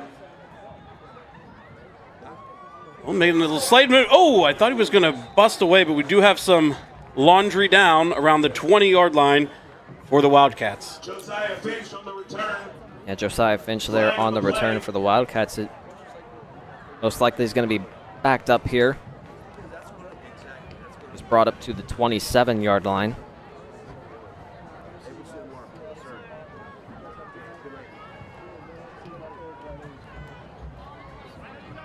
Wait here and get the word. Got a hold. So it's a legal block in the back, I believe. Okay. Yeah, so illegal block in the back. 10-yard penalty, so Wildcats are going to start deep here in their own territory. They're going to start at their own 15. Not how you wanted to start the half, but you got to, again, wipe it off, and whatever you were planning out coming out of the half, you got to stick with it here to try and get this offense moving. Looks like Wisniewski's going to start the second half, first snap at quarterback. I think he has Cochran there to his left. He will run on a quarterback sweep to the outside, right off tackle, picks up about 8 yards. That'll bring up a second and short. One thing that I've noticed about Ty over the course of these 3 weeks, where he's really brought that mobile quarterback dynamic, that he's not afraid to take his hits. For a 5'8" quarterback, that's... Some might call that brave to take those hits. I actually played football with his uncle. Oh, really? His uncle Adam and I played football back at the Mount Pleasant area midget program. And he was also a little shorter, tough as nails kid. So, Wiz, if you're out there listening, say hello. Scarton hands off. And he will bust it outside. And he will be making all the way up over past the 40-yard line for another Wildcat first down. See where they mark this here. I think they might give here a gain of about 15 here. Yeah, it's a gain of 15 there for Cash Ackhammer, and a good start for the Wildcats there, picking up that critical first down. This is what we talked about. Get the ball moving. They're rolling. They're running. That's what they want to do, the bread and butter, running the football. Scarton comes in. Ackhammer to his right. 3 wide. Danny Noonan in motion, takes the jet sweep, but he will not be able to turn the corner. About a gain of 1 for the Wildcats. Well, through the first 3 plays here, Jared, it looks like they're trying to get the ball to the outside here. I don't think they obviously look at the size of the Cavaliers' defensive front. They're trying to limit what they can away from the interior. Yeah, number 11 there, Braden Anderson, senior, well-decorated linebacker. The other kid beside him, that's a freshman, actually playing beside him. So Anderson probably picking up a little bit of the slack there, but interesting that they're not focusing in, maybe running away from Anderson. As that run there goes up the middle, gain of 2 on the play for the Wildcats. Ackhammer, another carry for the Wildcats, and it's a 3rd and 6 here. In that mid-range, manageable here for the Wildcats. This is where they need to continue to move the ball. This is what's, stop the drive on the missed field goal. 3rd and mid, we'll call this longer. Scarton in. Ackhammer to his left. Cavaliers showing blitz here, it looks like. Be a quick pass out to Ackhammer. He gets it. Makes a move, and he's going to fight, but he's going to come up just shy around the 46, I think, is where they're going to spot this one. 46-yard line, that's going to bring up a 4th down. Brought down near the 45. It's going to be a gain of about 4. I think the Wildcats are going to go here. Here we go. Here comes. Coach McIntyre got a little Dan Campbell in him here. I know he's a big fan of Dan, so he'll appreciate it when that gets back to him. But Scarton comes in the pistol, and here we go. Yaboa dots the I in the pistol. Oh, we got a whistle here. Colin Hogg. It's called his first timeout. Called a timeout. So with that here, I think we'll mention our third quarter sponsor, Team Lamani Realty One Group Replay. They're here to make your move easier than ever. Their experienced real estate professionals are dedicated to guiding you every step of the way, and now they're excited to offer their very own box truck for clients. Another way that Team Lamani goes above and beyond. Call them today, and let's get moving. Interesting on that third down play where they were bringing the zero blitz there on them. Luckily, Ackhammer was able to get outside into the flat, made a move just a little short, but it'll be interesting now. The Wildcats came out in the pistol.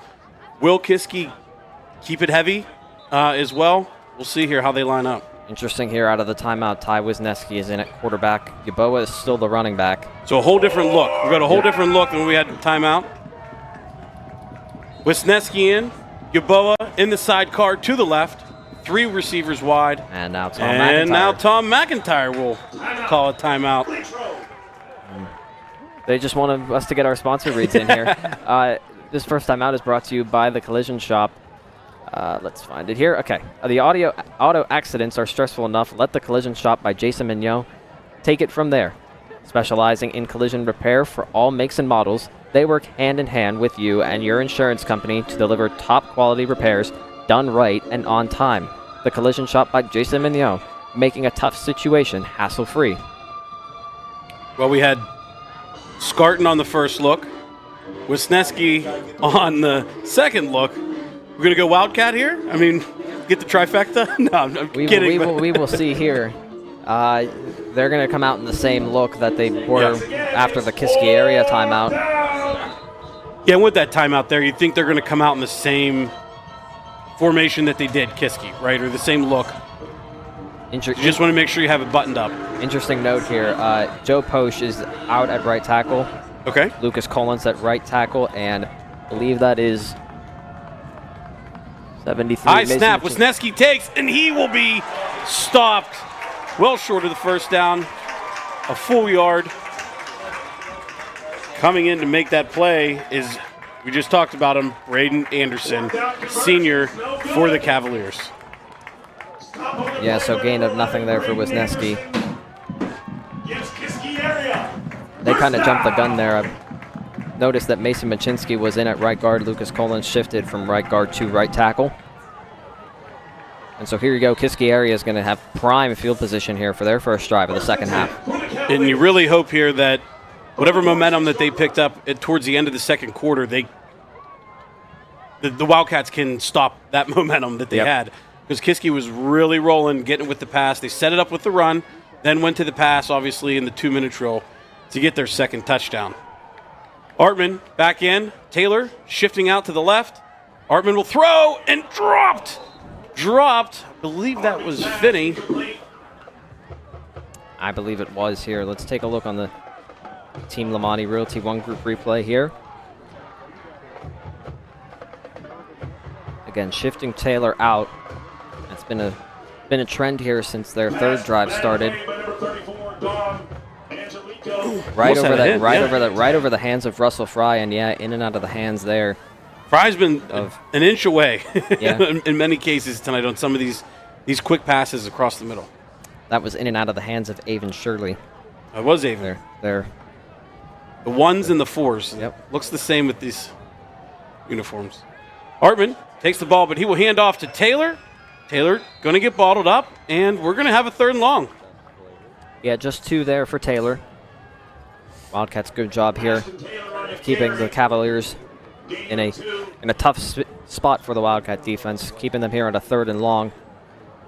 But the Cavaliers have been able to not only get chunk plays, but they've been able to convert those 3rd and long plays, especially in the second quarter here.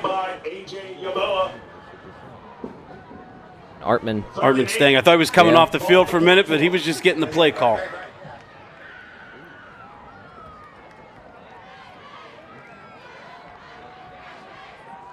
So they're going to go 2 wide receivers at the far side.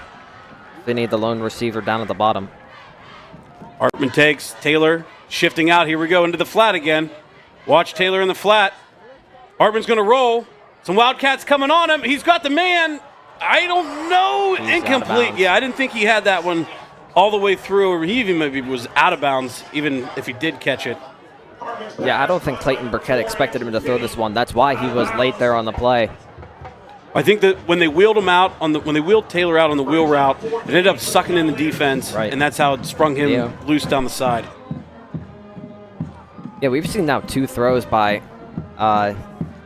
Landon Artman that you just don't typically see, and he's been able to put the ball in pretty much the perfect spot for the play both times. It also helps he has the twin towers with the Shirley boys on the outside there, Tegan and Avon. But that one was down, I think, to Finney. I'm not sure. Cavaliers look like they're going to go here. They are going. 4th and long. Big play here.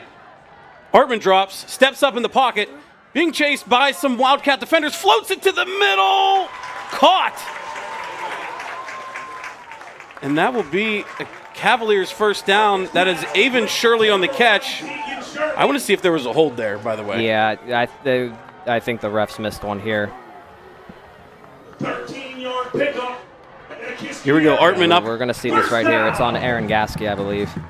Not that one right there. Steps up 77, maybe the guy, the culprit. Yeah, right here. Clearly, that's a miss right there. He's got the Horbius Gravis all over him. That is a miss right there by the officials.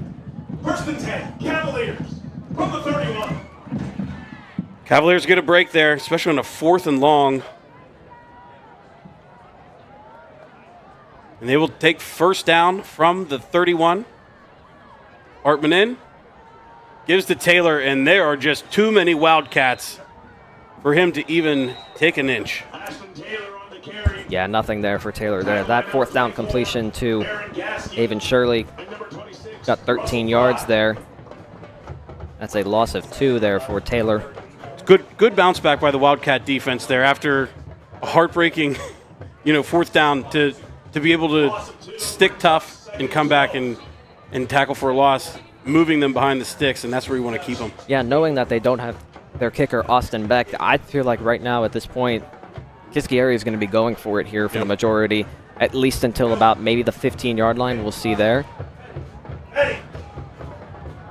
Artman in.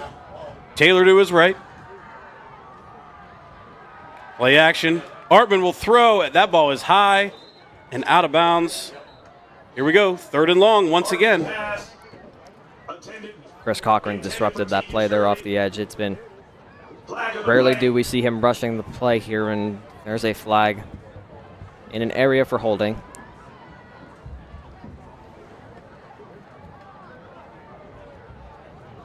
Yep, holding against the Cavaliers. They're going to back. Tom McIntyre is going to take the decision to back him up even further. I'd take the yards. Knowing that they're going to go, you got to take the yards, let them earn it back. Even with the extra down, take the yards off. Now you know they're in a long position where you can pin your defender's ears back on the edge to rush, and you can sit back, hopefully, and eliminate the throwing from Artman. 2nd and 23 here, or 2nd and 22 officially. See that big Robert Young checking in. That's where you pin him back. He's right there. Yep, that's where you pin your ears back like T.J. Watt and just let him go. Artman takes the ball, hands off, and Taylor, he's going to get all that back. But now we got a 3rd and long, right where we were. Just padding Taylor's stats is all that they were doing. Yeah, gain of 12 there for Taylor. He's got 40 yards now on the night. And it will be a 3rd and 11 here for the Cavaliers.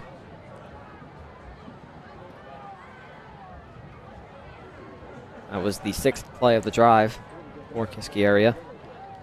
As we near the halfway point of the 3rd quarter. We're back to rock fighting. Yep.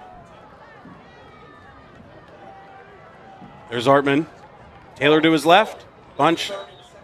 Kiski area is going to call another timeout. 2nd one of the half. Coach Haw says you can't take him with you. Yeah, another timeout means another sponsor, as Unity Printing. For over 45 years, they've been your local printer, proudly serving Latrobe, Greensburg, Ligonier, and surrounding communities. From printing and signage to embroidery, engraving, trophies, and promotional items, They do it all right in Latrobe. Unity Printing, your one-stop shop for quality and service. Big third down here for the Wildcat defense. Playing some music, getting the fans all wound up here in Leechburg.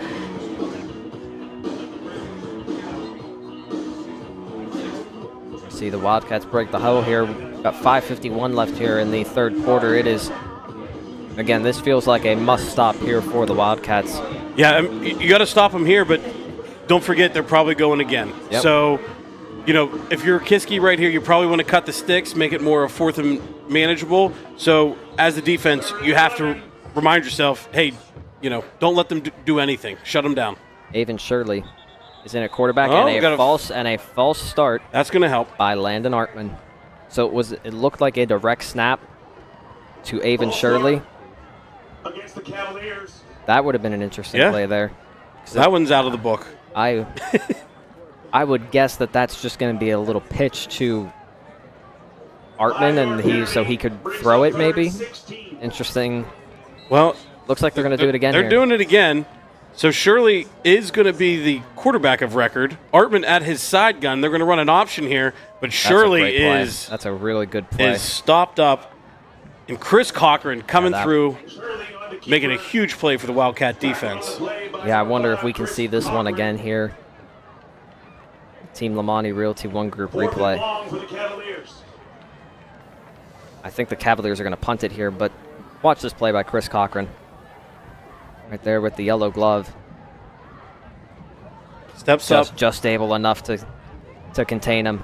Well, and he takes away the pitch in a way there, too. He steps in front of him. He's allowing Shirley not to be able to make that pitch on the option. Heck of a play, headsy play right there by number 5, Chris Cochran. And so it's going to be a 4th and 15 here. We're going. Artman will be back, and here we go. Look at Taylor in the wheel, and they're going to hit the middle of the field.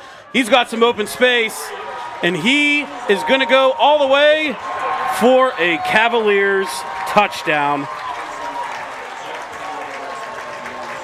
And that is right there, Avon Shirley. Landon Artman to Avon Shirley. We're going to see it here on the Team Lamani Realty One Group replay. Thought we might see this play on third down a little bit in the middle just to cut it, like you said, in half the distance, and miscommunication there between Luke Tomko and Cash Ackhammer. Wisniewski has to go up there and just missing the tackle there on the short, trying to get the shoelace tackle and able to break some tackles, and Avon Shirley from 36 gives the Cavaliers 13-point lead, and the extra point's blocked. It's blocked, and that is a dead ball. The extra point is blocked. So with the blocked extra point, it is Kiski Cavaliers 20 and your Latrobe Wildcats 7. We'll be back right after this break.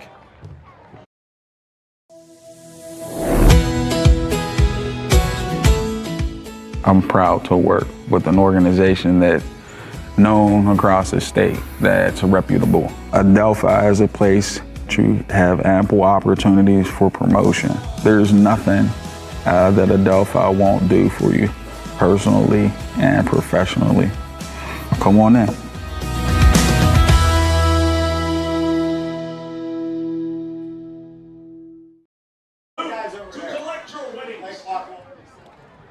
And we're back here from Richard J. Diltz Stadium. The Wildcats ready to receive the ensuing kickoff after gut-wrenching, we'll call that play. 4th and long, Avon Shirley up the middle on a miscommunication, hits the touchdown, and now the Wildcats have to answer here. If you want to build the momentum to continue to go, I think you have to score right here on this drive. And it kicks away. He'll run it up over the 25 to the 30. 35 makes a move. He's still on his feet, up the way to the 39-yard line, and that will set up nice field position for the Wildcats here to begin on their drive. Nice return there by Josiah Finch of about 35 yards there. maybe correction there. That's about 29 yards on the return. So it'll set up 1st and 10 for the Wildcats at their own 39. It was an 8-play drive for the Cavaliers that resulted in a 36-yard touchdown pass to Avon Shirley from Landon Artman, his 3rd touchdown pass of the night. And the Wildcats need a spark here on offense. I think he was able to hold on to that one, I think, as long as it didn't hit the ground. They will call it a catch. Gain of 1 on the pass from Dom Scarton. Bring up 2nd and 9 for the Wildcats.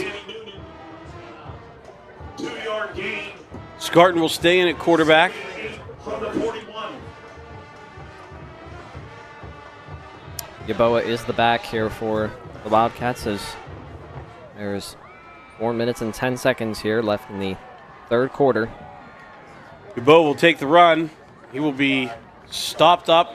Legs are still churning. He will get up to the 45-yard line. Should bring up a 3rd and 4. Nice second effort there by Yaboa. Yeah, AJ pretty much made something out of nothing there. That one was bottled up right at about the 42-yard line. Just keeping those legs churning in the middle of the Cavalier defense. And so here you go. One of the bigger plays of the night for the Wildcats. Trying to get one on their side here tonight. Meter wide to the lower half of your screen. Yaboa back in the pistol. Scarton takes it. Gives to Yaboa. We got a nice block, but he took it to the outside. I don't know if there was room to cut in or not. He will be tackled for about a gain of a yard. We got 4th and 3rd, Richard. Yeah, just one there for Yaboa, and I have to think again, this is go for it territory for the Wildcats, and it is. And they are going. Coach McIntyre, Scarton in. Looks like they're gonna do this play here again with Eli Meter in the backfield with Scarton to his left here. Watch Meter coming out of the back. They could decoy him. Meter goes out into the flat. He's open. He's got the first and more. He is all the way down to the 44-yard line. That is a Wildcat 1st down. Yeah, again, as you see here at the 46-yard line, 4th and 3 rather. Again, they've ran this play a lot, and no one picks up Meter. That was Varner, the linebacker, just kind of keeping by the sticks there. Eli Meter's speed able to get him there, and it's a huge 1st down for the Wildcats. There goes Yaboa. There's Yaboa, like you said. Oh, he's got it. Oh, he almost had the full edge. He does get the edge. Picks up 11. Nice run. I was getting a little excited thinking pay dirt on that one, but brought down another Wildcat 1st down.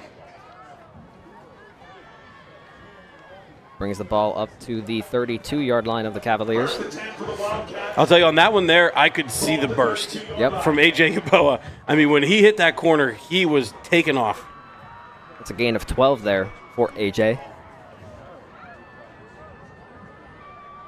Scarton.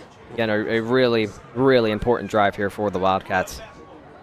Scarton drops. He's got a guy coming, and that ball looks to be live. Fall on it. I think that one might be going the other way. Yeah, this one, Scarton looked like it, and they're going to talk about it here, I think. See what the official ruling might be here. We're going to wait, and it is a fumble. They are waving a fumble. Cavalier ball. We'll take a look here on the Team Lamani Realty One Group replay. Yeah, that time just lost it. That's an open hand there. Yep. And it's 1st and 10. It was hard to tell if, just slipped. I think what the pressure there by the Cavalier edge rusher, Cody Carrion, it looked like it just slipped out of Dom Scarton's hand. And with 2:20 left here, Wildcats are in desperate need of a stop defensively. That was really unfortunate there. The Wildcats were really starting to get the ball moving on the ground after Meter picks up the first. Yaboa makes a nice big run. But they will have to stand on their head on defense here. And there they go. We're back to, they brought their rocks with them. Yep. Ashton Taylor just bottled up there at the line of scrimmage. It'll be 2nd and 10 here. And what the Wildcats have done a good job of at least containing the run here tonight for the Cavaliers. It's just been those big chunk plays that have hurt them. And that's what hurt them last week too, those bigger chunk plays. We didn't really touch on it much, but it was Scoop Smith's big plays that hurt the Wildcats last week. And it goes back to the talk stat. I don't know if you're familiar with the talk stat. I believe I know it. I don't know in depth about it, but I've heard of it. Turnovers plus explosive plays. Okay. So it's like a turnover margin indicator to who will win the game. The talk stat, you add those together, and that is a very good indicator as to who won the game. As the Cavaliers run into another bunch there, gain of 2, and we're back to 3rd and long. Yeah, another 3rd and 8 here for the Cavaliers. It's another passing situation, most likely, for Colin Ha and his offense here. You got it. Yep. Again, another critical down here. The critical downs have not been kind to the Wildcats tonight. You got to be watching where number 3 is out there on the field. Yep. And it looks like Artman is staying in at quarterback. So really, apart from that first drive, it has been all Landon Artman at quarterback for Kiski area. And credit to the Cavalier offense. They've been able to move up and down the field. There goes Taylor in the flat. And he's got some pressure, but he's going to escape, and he's going to throw, and he is going to get it. A first down, another 3rd and long converted. Yeah, that's Tegan Shirley making the connection there. I think. Yeah, another 3rd and long completion there. That's a gain of 19 for Tegan Shirley. And another Kiski area first down. With 24 seconds left here in the 3rd quarter. Looks like the Cavaliers might take one more play. And they do not have to run a play here, but they will. He hands it to Taylor. Again. Ball! We got a ball loose. I hear ball. Yeah, ball is out. And the Wildcats, it looks like they're coming up with it. Let's see what the official word is.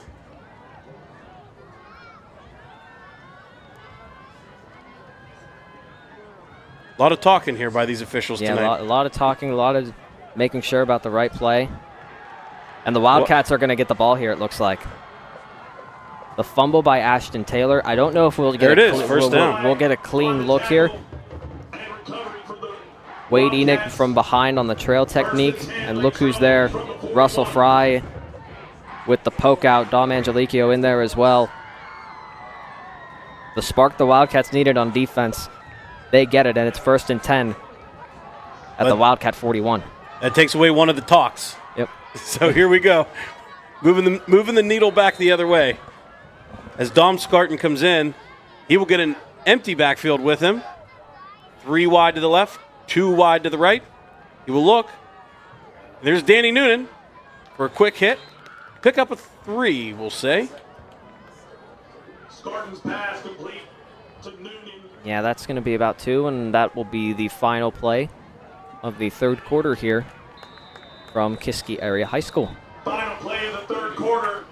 We're going to take a break here on the Wildcats Network, and when we come back, we'll have the final 12 minutes here. You're watching the Wildcats Network, presented by West Media Group.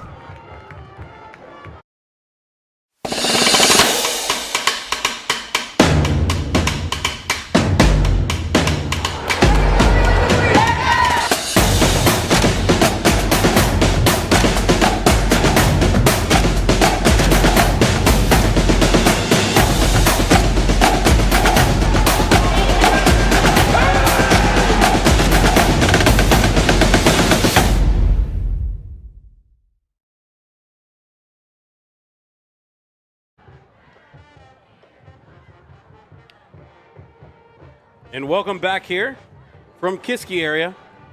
Through 3 quarters, it is the Kiski Cavaliers 20, Latrobe Wildcats 7. With 12 minutes to play, our 4th quarter today is brought to you by The Lubbock Brinker.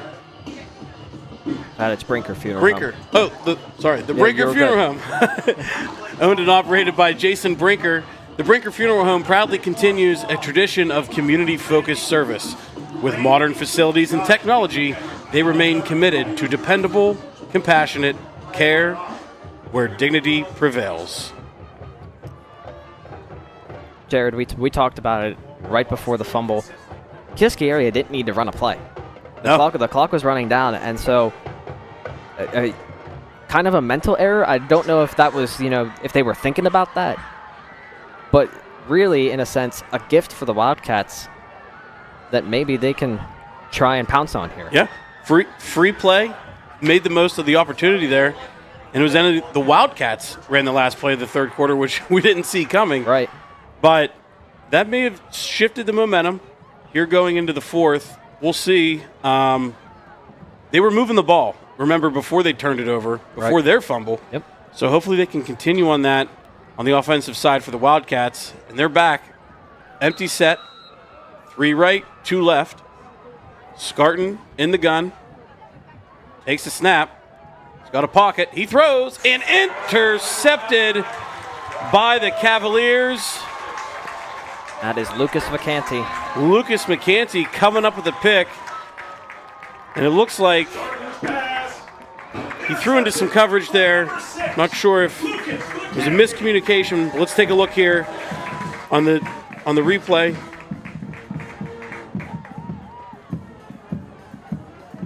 Yeah, it looks like Danny Noonan's going to come through here. There's a little bit of a hold. Yep. I will say that, but yeah, I think that hold disrupted it. Again, that is now another hold. The ball, he did not survive the ground. He did not survive the ground. That's another break for the So they catch 2 breaks on that. Yeah. The hold and do not grab. Obviously, the referees do not have the luxury of replay. I know. But man. Artman with a deep ball, and it is caught by Shirley Teagan, and he will take it in for a Cavaliers touchdown early in the fourth quarter here. We're going to see it here on the Team Lamani Realty One Group replay. It is a 59-yard completion to Teagan Shirley. Just another jump ball from Landon Artman. And again, underthrown. That's what messed with Tristan Letty there. And he's just able to get it to the near pylon. Yeah, I mean, and how quickly this game has changed. This is, looks like Kissi's going to go for 2 here to make it a 21-point game. Yeah, after their extra point last time was blocked. Artman coming in at quarterback, and looks like Coach Haw is going to take his 3rd and final timeout. We're gonna go back to the Team Lamani Realty One Group replay here, and you're gonna take a look here. Watch Danny Noonan. Not only is not only is that should be holding / pass interference, but we're gonna see here as well. Yeah. McCanty, shoulder catch, that part's good. And that part's good. That might be why, but he did not survive. He did not survive the ground. Did not survive the ground. That ball was out. So, and again, on the next play, the Cavaliers scored on a 59-yard touchdown to Shirley. I think and how quickly things change. Yeah, and on that play there, got to give a big shout out to Teagan Shirley. I mean, ball awareness, coming back, making a play on the ball, and that's not the first time we've seen one of the Shirleys make a play like that here tonight. Big explosive play, puts the Wildcats down by 19 as Kissy will go for 2. He throws into the flat, and they will bottle him up, and he is going nowhere. So we have a 19-point deficit here for the Wildcats, and we are going to go to a commercial break, and we'll be right back.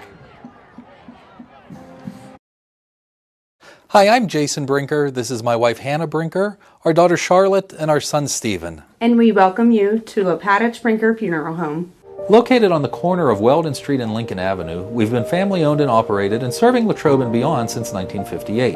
Whether you're pre-planning your own arrangements or celebrating a loved one's life well lived, we offer traditional and green burials, cremation, and aftercare services. Allow our family to walk with yours on one of life's most difficult journeys.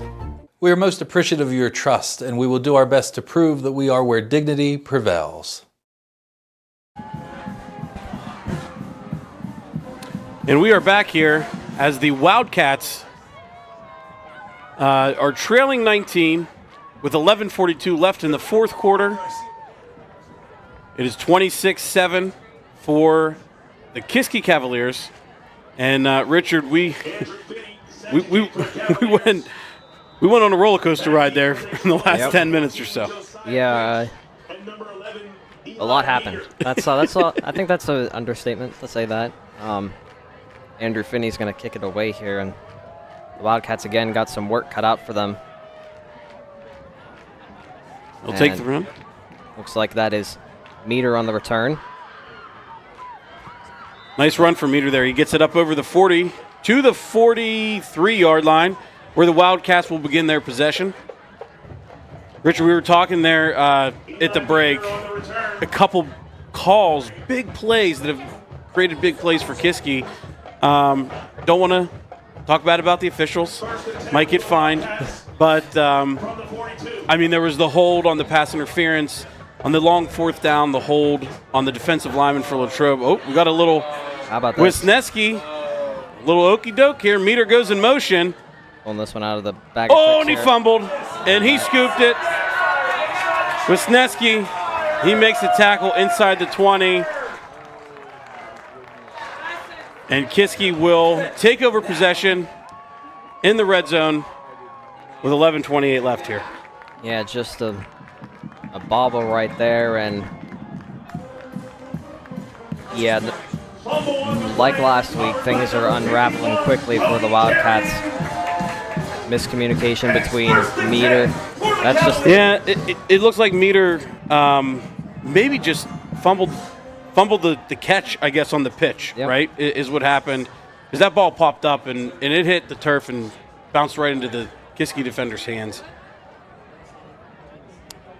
Oh, wait, not so fast, my friend. Oh. That's an incomplete pass, as I just said. Let's go back to the replay.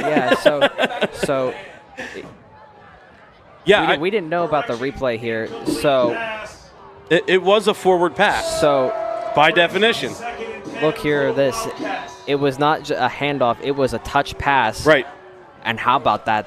Inches away from it being another turnover for the Wildcats. Scarton unloads one deep and intercepted at the 21-yard line. That's another interception for the Kiski Cavaliers. Scarton pass is intercepted by number 4, Andrew Finney. Andrew Finney with another big play there. Yeah, I can understand what Dom's trying to do there. He's just trying to maybe catch the defense sleeping, but also try and create a spark here. You're down to 11:30 left here. You need chunk plays of your own.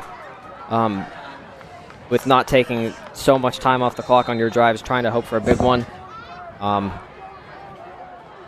Nice play by Vacanti again, another interception for him. First one was questionable. That one probably was good. Well, that one was Finney. Oh, okay. That one was Finney. So, but Hartman stays in the game, and he throws in the Cavalier receiver. I believe that one is Teagan Shirley. Could not come up with it. That'll bring up 2nd and 10 here for the Cavaliers.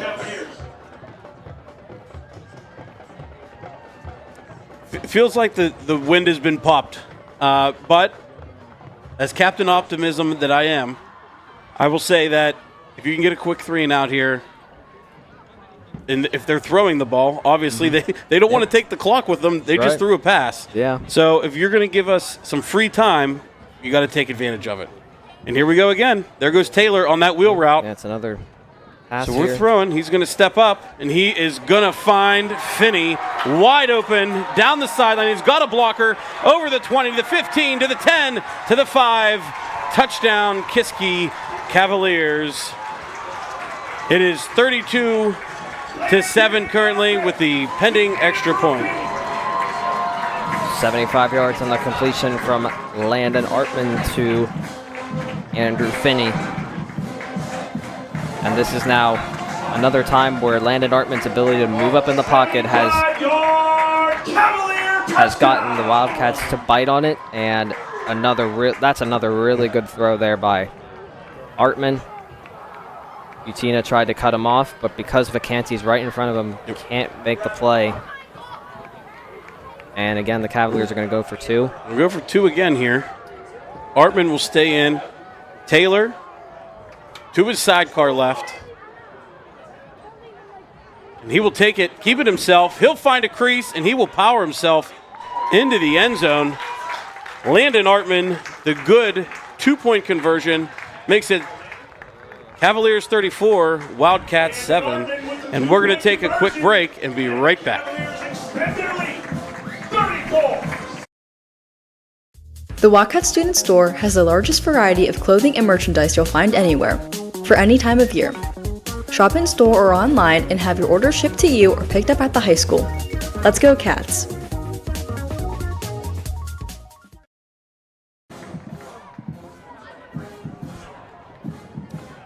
And we're back here as Andrew Finney gets ready to kick off. Richard, I wanted to mention, everyone talked about the Shirley brothers, right, and the threats that they are with their athleticism on the outside. Andrew Finney's been making some plays here all night long, both sides of the ball, offense and defense. Yeah, he has, and in a matter of 38 seconds, it has turned from what was a 20-7 game to a 34-7 game. And again, not as quickly as much quicker this week as opposed to last week, but the Cavaliers are right now pulling away here from the Wildcats.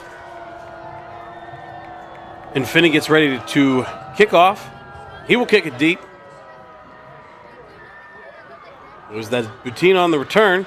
He'll take it up over the 25 to the 30 before being brought down by a slew of Cavaliers at about the 31-yard line. Wildcats are going to start at their 32.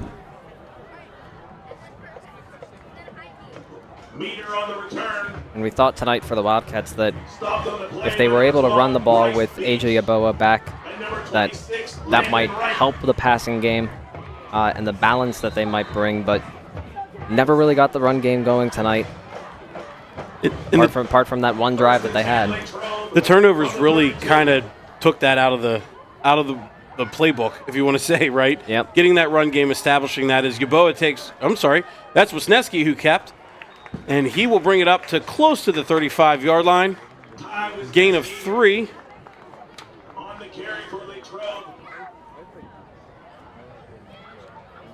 Gain of 2 there, and second and 8 here for the Wildcats. Wisniewski will stay in at quarterback. Yeboah will sidecar him to the left.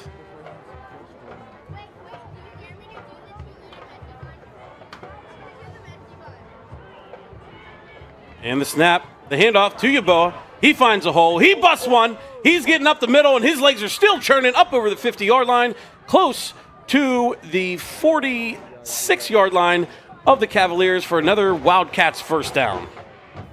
It's a gain of 20 there for AJ Yeboah, as you see here on the Team Lamani Realty One Group replay. We're going to go a little no huddle, quick offense.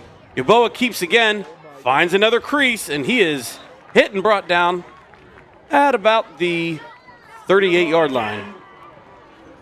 This time tackled by Cody Carrion. And down at the 38. Another good, relatively decent gain there for Yeboah. Wisniewski has stayed in here as the quarterback. Maybe this is what they need to get the run game going, give a dual threat.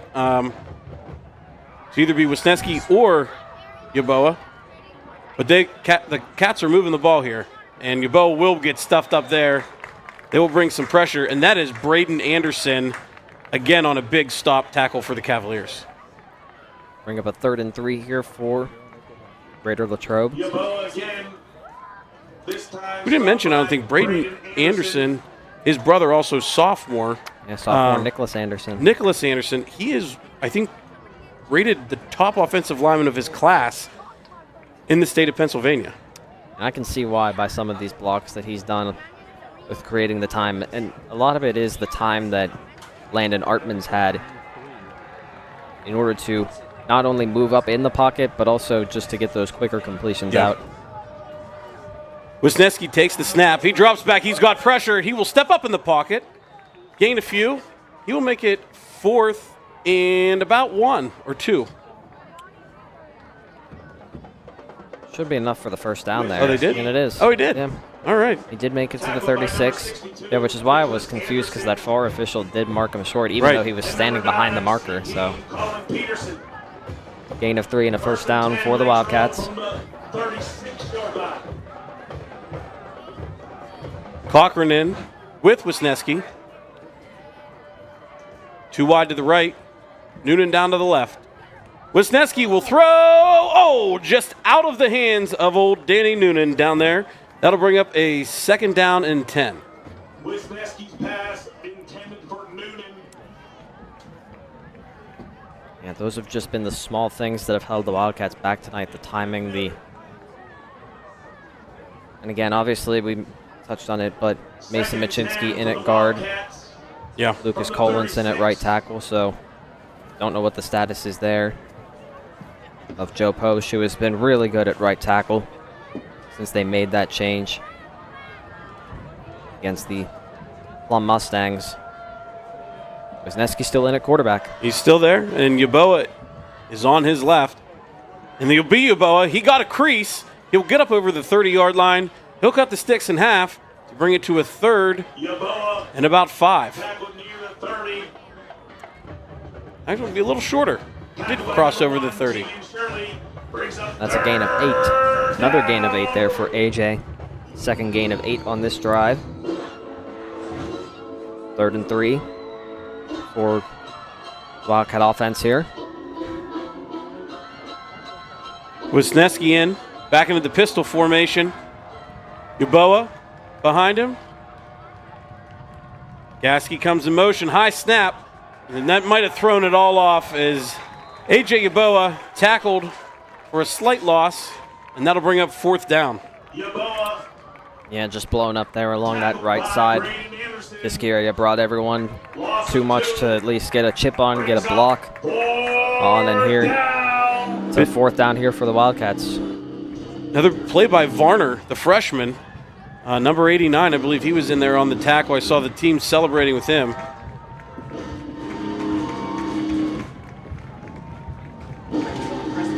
Wisniewski still in at quarterback. We're going to bring Luke Tomko and Sawyer Butina as the wide receivers to the top, along with Aaron Gasky and Danny Noonan at the bottom.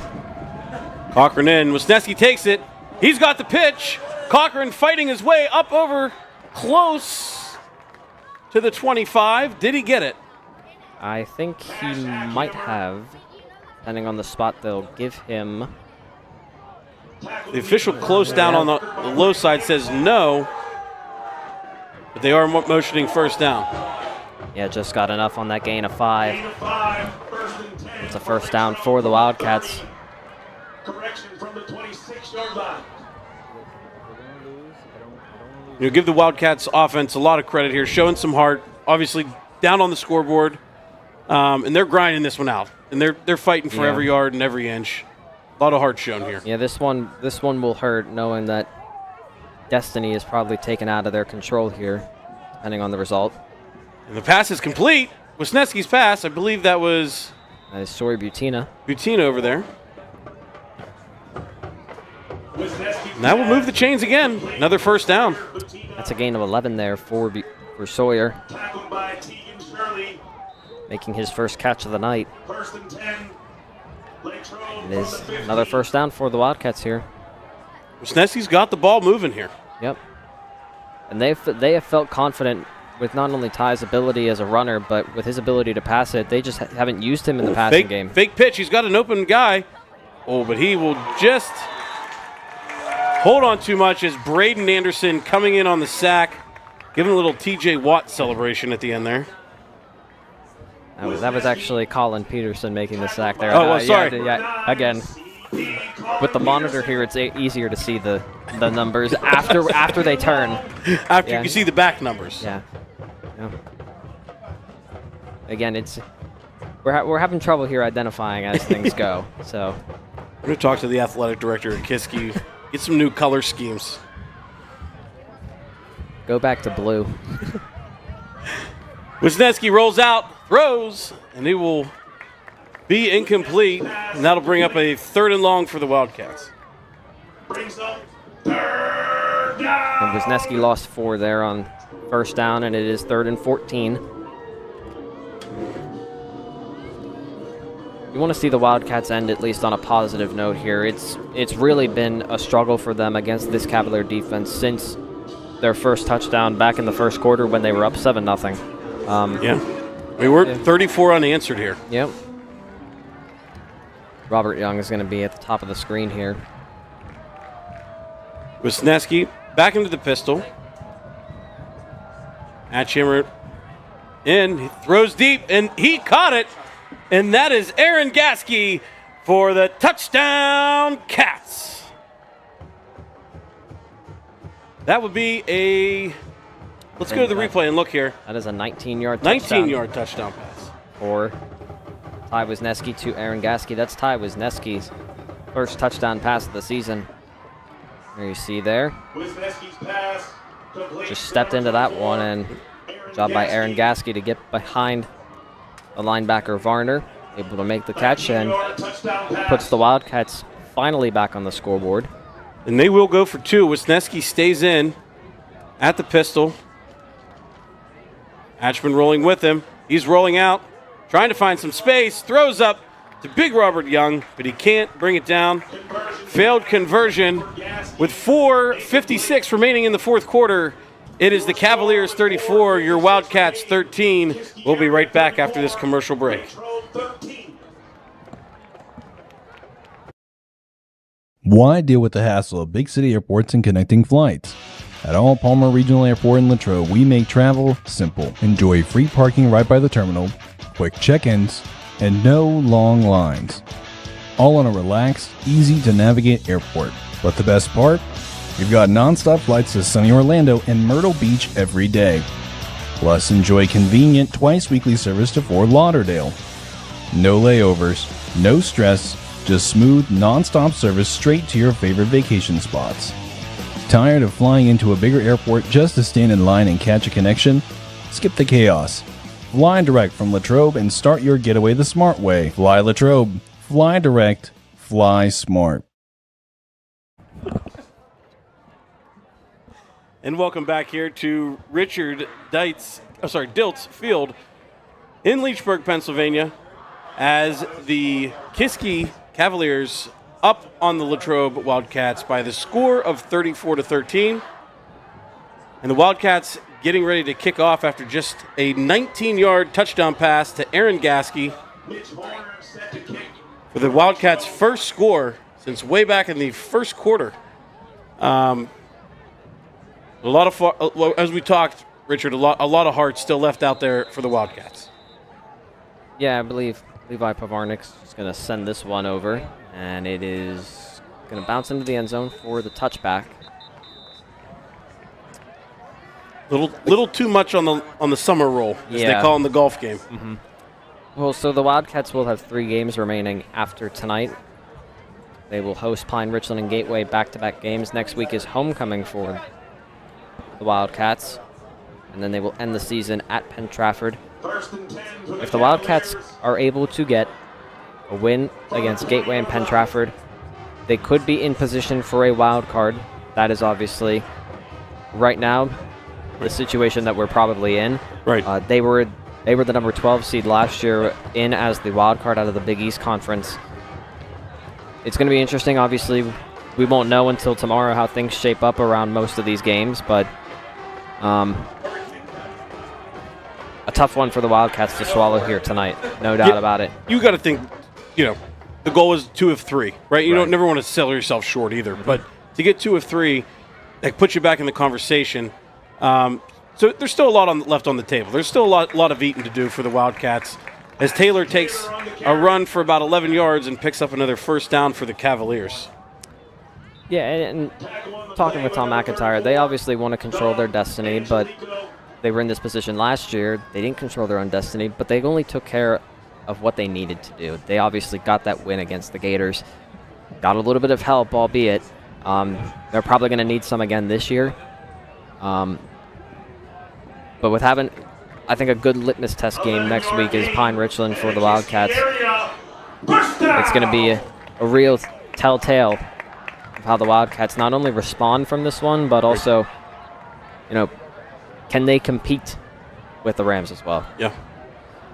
Obviously, we know their history, 5A champs from a season ago. And they're making headlines across the greater Pittsburgh area here recently. We can get into that at the end of the game in the post-game show. But Artman taking the delay of game call. So they'll back him up, and we'll have 1st and 15 from the Wildcats 27. Yeah, 4:08 is left on the clock there here in Kiski area. I have to think that Ashton Taylor is going to be the focal point They here. were really throwing that last drive. And Taylor will take it, and he will get swarmed by the Wildcats defense. A loss on the play, and the Wildcats are still driving there. Yeah, good job by Chris Cochran here just to read this one. There we go. Okay. Watch this here. You're going to see this here on the right side here. Just beating the block of Braden Anderson. Cash Ackhammer there to clean it up. And a slew of Wildcats there. That's what Cochran, his job there is to contain, hold his containment. He held his containment, put the runner off guard, and then it let the troops come on in and clean up the mess that is a loss. Clock now at 3:13 here. 2nd and 19 for the Cavaliers. Altman in the back, hand to Taylor, and bottled him back up. He might have got back to the line of scrimmage, maybe gain a 1. Yeah, I think they'll bring up 3rd down. Impressively, he was able to get back out to the line of scrimmage because Dom Angelico and Chris Cochran read that again, that run to the right side. And now, I believe that's a 3rd. Ball spotted at the 24. 17 now. 17? Yeah. Brings up 3rd and long. With the delay of game penalty. Be nice to get them off the field, get the Wildcats one more crack at this. Maybe try and build on something to take in with them for next week. And they're going to throw. And the pressure is coming. The ball is up. Avon Shirley thought he had it. And the Wildcats will break it up, setting up a 4th down. It's a good play there by Tristan Letty to break that up. Cavaliers have been getting the best of the Wildcats in the big play department tonight. That time Letty had said no dice. Even with all the pressure that he faced there, the pocket presence to hold in there, throw that ball downfield and still be pretty close to on mark. Letty made a nice play, but yeah. That's impressive. It's the first punt for the Cavaliers since the first quarter. Wow. Punt is away. It's a short kick. Ball's a fair catch. And the Cavaliers will start their drive at the 45-yard line with 2:05 remaining in this ballgame. Wildcats hold the Cavaliers to a 3-and-out here. What might be the Cavaliers' final possession of the night. Ty Wisniewski's still in at quarterback. if they're going to let him ride this game out. 2:05 left here. Again, try and see if the Wildcats can build off of this. You know, the one thing that they didn't do last week was get enough of these bigger plays. They got a good bit of them last drive. Wisniewski takes the snap. He rolls out. And throw is low to Butina. Couldn't come up with it. Throw a little low. Bring up 2nd and 10 for the Wildcats. Yeah, again, just a little bit of a skip there on that throw.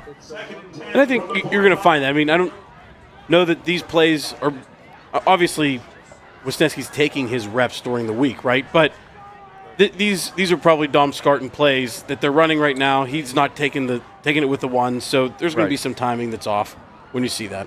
Yeah, and again, Ty dealt with a little bit of an illness before the year, so kind of delayed his debut as far as, you know, the packages that they bring in. So Wisniewski will be brought down for the sack. That'll bring up a 3rd down and long. The line just couldn't hold. I don't know. He looked like he had an open guy in the flat there, but I think it was too much pressure too soon. He couldn't make the read. Yeah, loss of 7 there as Nicholas Anderson making the sack there for the Cavaliers, and it's 3rd and 17 here. And going back to that point about Ty, again, this is his really true first test as a quarterback. Obviously, they've had the luxury of John Wetzel for 3 years. So it's a little bit of a transition for not just Ty, but also for Dom, both juniors. They've gotten to sit behind John over the course of 3 years. This is still a relatively young team. Yeah. Wisniewski takes the snap, tries to get rid of it before a couple Cavaliers were in trying to make the sack. We got 4th down and long. 1:05 left on the board. And looks like the Wildcats are going to punt this one away over to the Cavaliers one final time. Yeah, Mitch Warner's coming out here, yeah. That time the Cavalier pressure too much for Ty Wisniewski there. And they'll kick this one over here.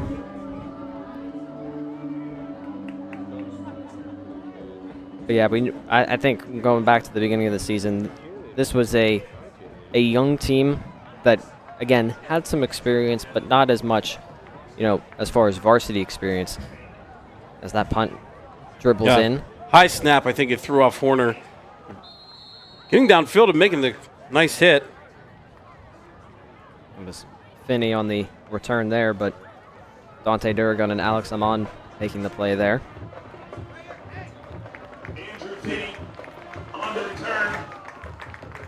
As the fans are on their feet here for the Cavaliers. Fans are on the feet. The student section has working hats and neon vests on down there. They went to work tonight. That's for sure. The Cavaliers did go to work tonight.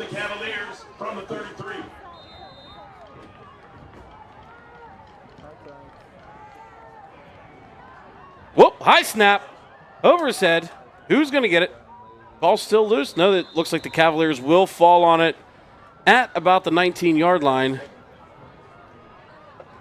2nd and long. Looks like we've got one more play left in us here, Richard. Yeah, big time loss there for the Cavaliers. They will have one more play here, and Cavaliers pick up a really critical win for them. At this point last year, they were 1-5 coming into this matchup against the Wildcats. And then they ended the season winning 3 out of their final 4, including the game against the Wildcats. So they were right there on the outside looking in. The Wildcats obviously got that spot, and we got one final play here. They've pulled Artman out. I don't know if they'll just take the victory out, and they do. Take the knee. Well, that will be a final here from Kiski area. It is the Kiski Cavaliers 34, the Latrobe Wildcats 13. And we'll take a quick break and come back with the post game here on the Wildcat Network.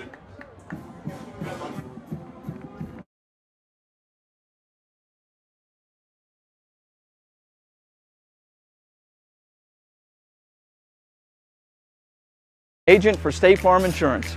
located conveniently on Route 981 here in Latrobe. We proudly offer auto, home, renters, life, and small business insurance since 2001. Need a good neighbor? Chris Beddick is there. Go Wildcats!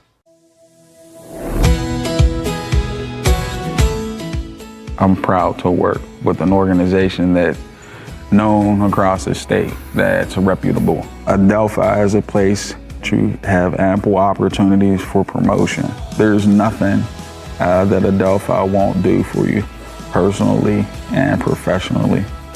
Come on in.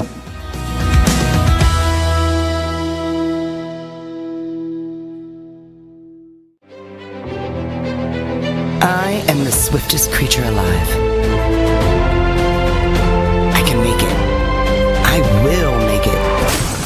That's where we come in. The Collision Shop by Jason Mignon is your one-stop shop for all things auto body repair. Our experienced technicians and state-of-the-art facilities have you covered. Body repairs, refinishing, glass replacement, and more. Our friendly office staff is happy to assist you through every step of your vehicle's repair process. Visit thecollisionshopbyjason.com for our complete list of services.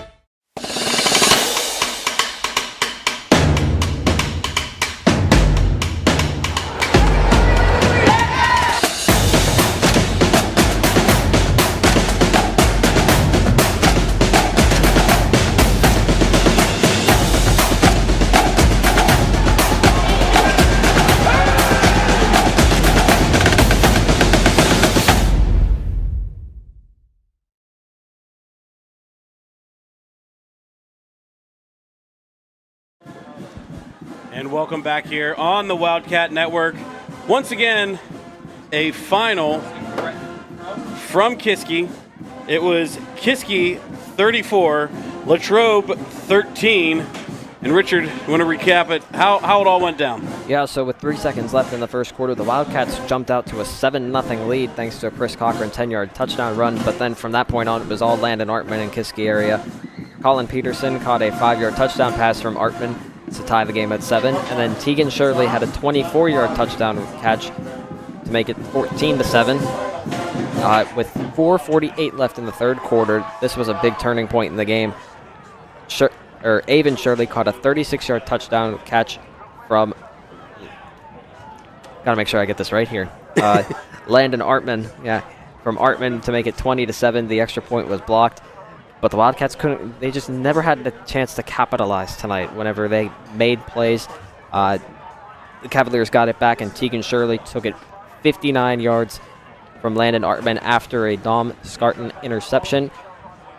A.J. Finney then took it 75 yards on the Kiski area's next drive. They scored 2 touchdowns in a matter of 38 seconds to make the lead 34-7. And Aaron Gasky caught a 19-yard touchdown pass from Ty Wisniewski to make the final score 34-13. Rough one for the Wildcats tonight. They have a chance, obviously, with their final 2 games against Gateway and Penn Trafford to at least put themselves in a position. But from this point forward, they are most likely going to need some help. Yeah, and it really a hard-fought game, right? They were in it all the way there. It was like 2 sections, I'll call it two periods of time sequences that it just flashed for them, right? The end of the first half, they gave up 14 unanswered there, right? And then they came out, started moving the ball a little bit, turned the ball over, and then it just seemed like explosive play, and we ended up at 34-7 at that point in a blink of an eye. Turnovers, explosive plays, that's what really, kind of hurt the Wildcats here tonight. A lot of good stuff still that they did, I thought. They just got to get into more of a rhythm with running the ball. You see flashes of it, but then they turn the ball over, right? Yeah. And just couldn't get out of their own way with that. Yeah, I thought their first half offensively, A.J. Yeboah looked good throughout the entirety of the night, which is obviously, I think, the best thing that you'll come out of here tonight is that he's healthy and that he looked kind of like the way that he looked through the first 4 weeks. There were some moments with the passing game tonight, but again, they got to find a way to make some big plays on offense because this is now the 3rd game in a row where the big plays have been the difference in the game, obviously. Go back to Armstrong, kickoff return touchdown and a big touchdown reception. Those hurt the Wildcats, and they had to come back from that. Go back to last week. It was Scoop Smith and all his big plays that he had. It's hard to make up that whenever those happen and you're not able to produce any of your own. So Wildcats they're going to have to look for some big plays on offense. And like we touched on it before the end of the game, they're going to have a test next week with the reigning 5A champs in Pine Richland, but they're definitely, knowing this group and being around this group, I think they're up for the challenge to see what it takes in order to not only compete with them, but maybe hang around with them for as long as they can. Yeah, and like you said, they're going to give it their all. There's one thing that I know, as we mentioned, I know Coach McIntyre. There's one thing that he has, and it's a big heart. And I could see it out here on these kids, how they lean on that from him. Whether it be Pine Richland or whether it be the Sisters of Sorrow, they're going to give it their all. But back to, I guess, moving forward to Pine Richland next week. Obviously, I think we have to talk about the news. The news that go ahead. The news of last week with the Fox Chapel and everything like that. I mean, here's my take. I'll give my honest opinion and my take on it. Fox Chapel has a team, right? They want to play a full season. Right. They knew that they were overmatched. Mm-hmm. They were trying to put their kids in the best place that they could be to experience a football team. If they went out and kids were dropping like flies, then your season's canceled. Right. And there might be a senior out there that doesn't get to play his last 4 games of his high school career, maybe his football career in general, right? And because you don't have enough kids to play. So I was fine with it. Everyone, I think some people were crying about it, whatever. These are kids. Right. They got to play. There's kids that want to play. I think that was a good call by both schools in how they operated there. Right, and I'm in agreement with you, no doubt about that. I talked with Tom about this. They're not taking any shortcuts next week. They want to prove that they can not only hang with them, but they want to see what they can do next week. Obviously, I think that there's going to be some extra motivation knowing that this was not their best showing tonight. They're going to want to come out against a good team and try and see what they can do moving forward. Yeah, and it will be a big test, and there will be eyes because it is Pine Richland. And like you said, defending, reigning, undisputed 5A WPIAL champions, right? It will be a tough test, but also we have to think it's a non-conference game in the grand scheme of things too, right? It's if you have wild card aspirations, you still got that, as we talked about, in front of you that you can make your own, put yourself in the conversation of the wild card, right? With Gateway, and then to follow up with Penn Trafford at the end. And keep this in mind, Kiski area is now in the mix as well. Gateway's been in the mix. Penn Trafford's definitely in the mix. So one of those teams will get a guaranteed spot as number 2, most likely. Right. Also have to factor in Armstrong as well. So there might be 3 teams vying for 2 spots out of the Big East, whether that be the final spot as the 3rd team or as the final team being a wild card. Because it most likely being, with their games going forward, Penn Trafford and Woodland Hills are going to be in most likely with the way that they performed. So we'll just see. Obviously, we won't know the results until it goes final here tonight and most likely going into tomorrow. But that's why they play the games. Right. I'll say that. Right. And Kiski's, they showed tonight they're a team. Yeah. I mean, they have players, both skill and we want to say in the trenches, right? With even Braden Anderson being a linebacker, they have players that Woodland Hills. It's not a walk in the park when they meet Woodland Hills and Kiski, right? So yeah, I mean it's going to be a wild ride the last 3 weeks in the Big East Conference down the stretch here. Yeah, and we saw last week that the Wildcats kept it a game for 3 quarters, and who knows what can happen. That's again why you play the games. Right. Well, thank you. First off, Richard, thank you for having me here. It's my pleasure to have you. My first play-by-play on the Wildcat Network. Thank you, everyone, for listening at home. Hope you enjoyed the broadcast here tonight. And stay tuned for all the other sports on the Wildcat Network. And we'll see you next week back at Latrobe Memorial Stadium. Thank you and good night.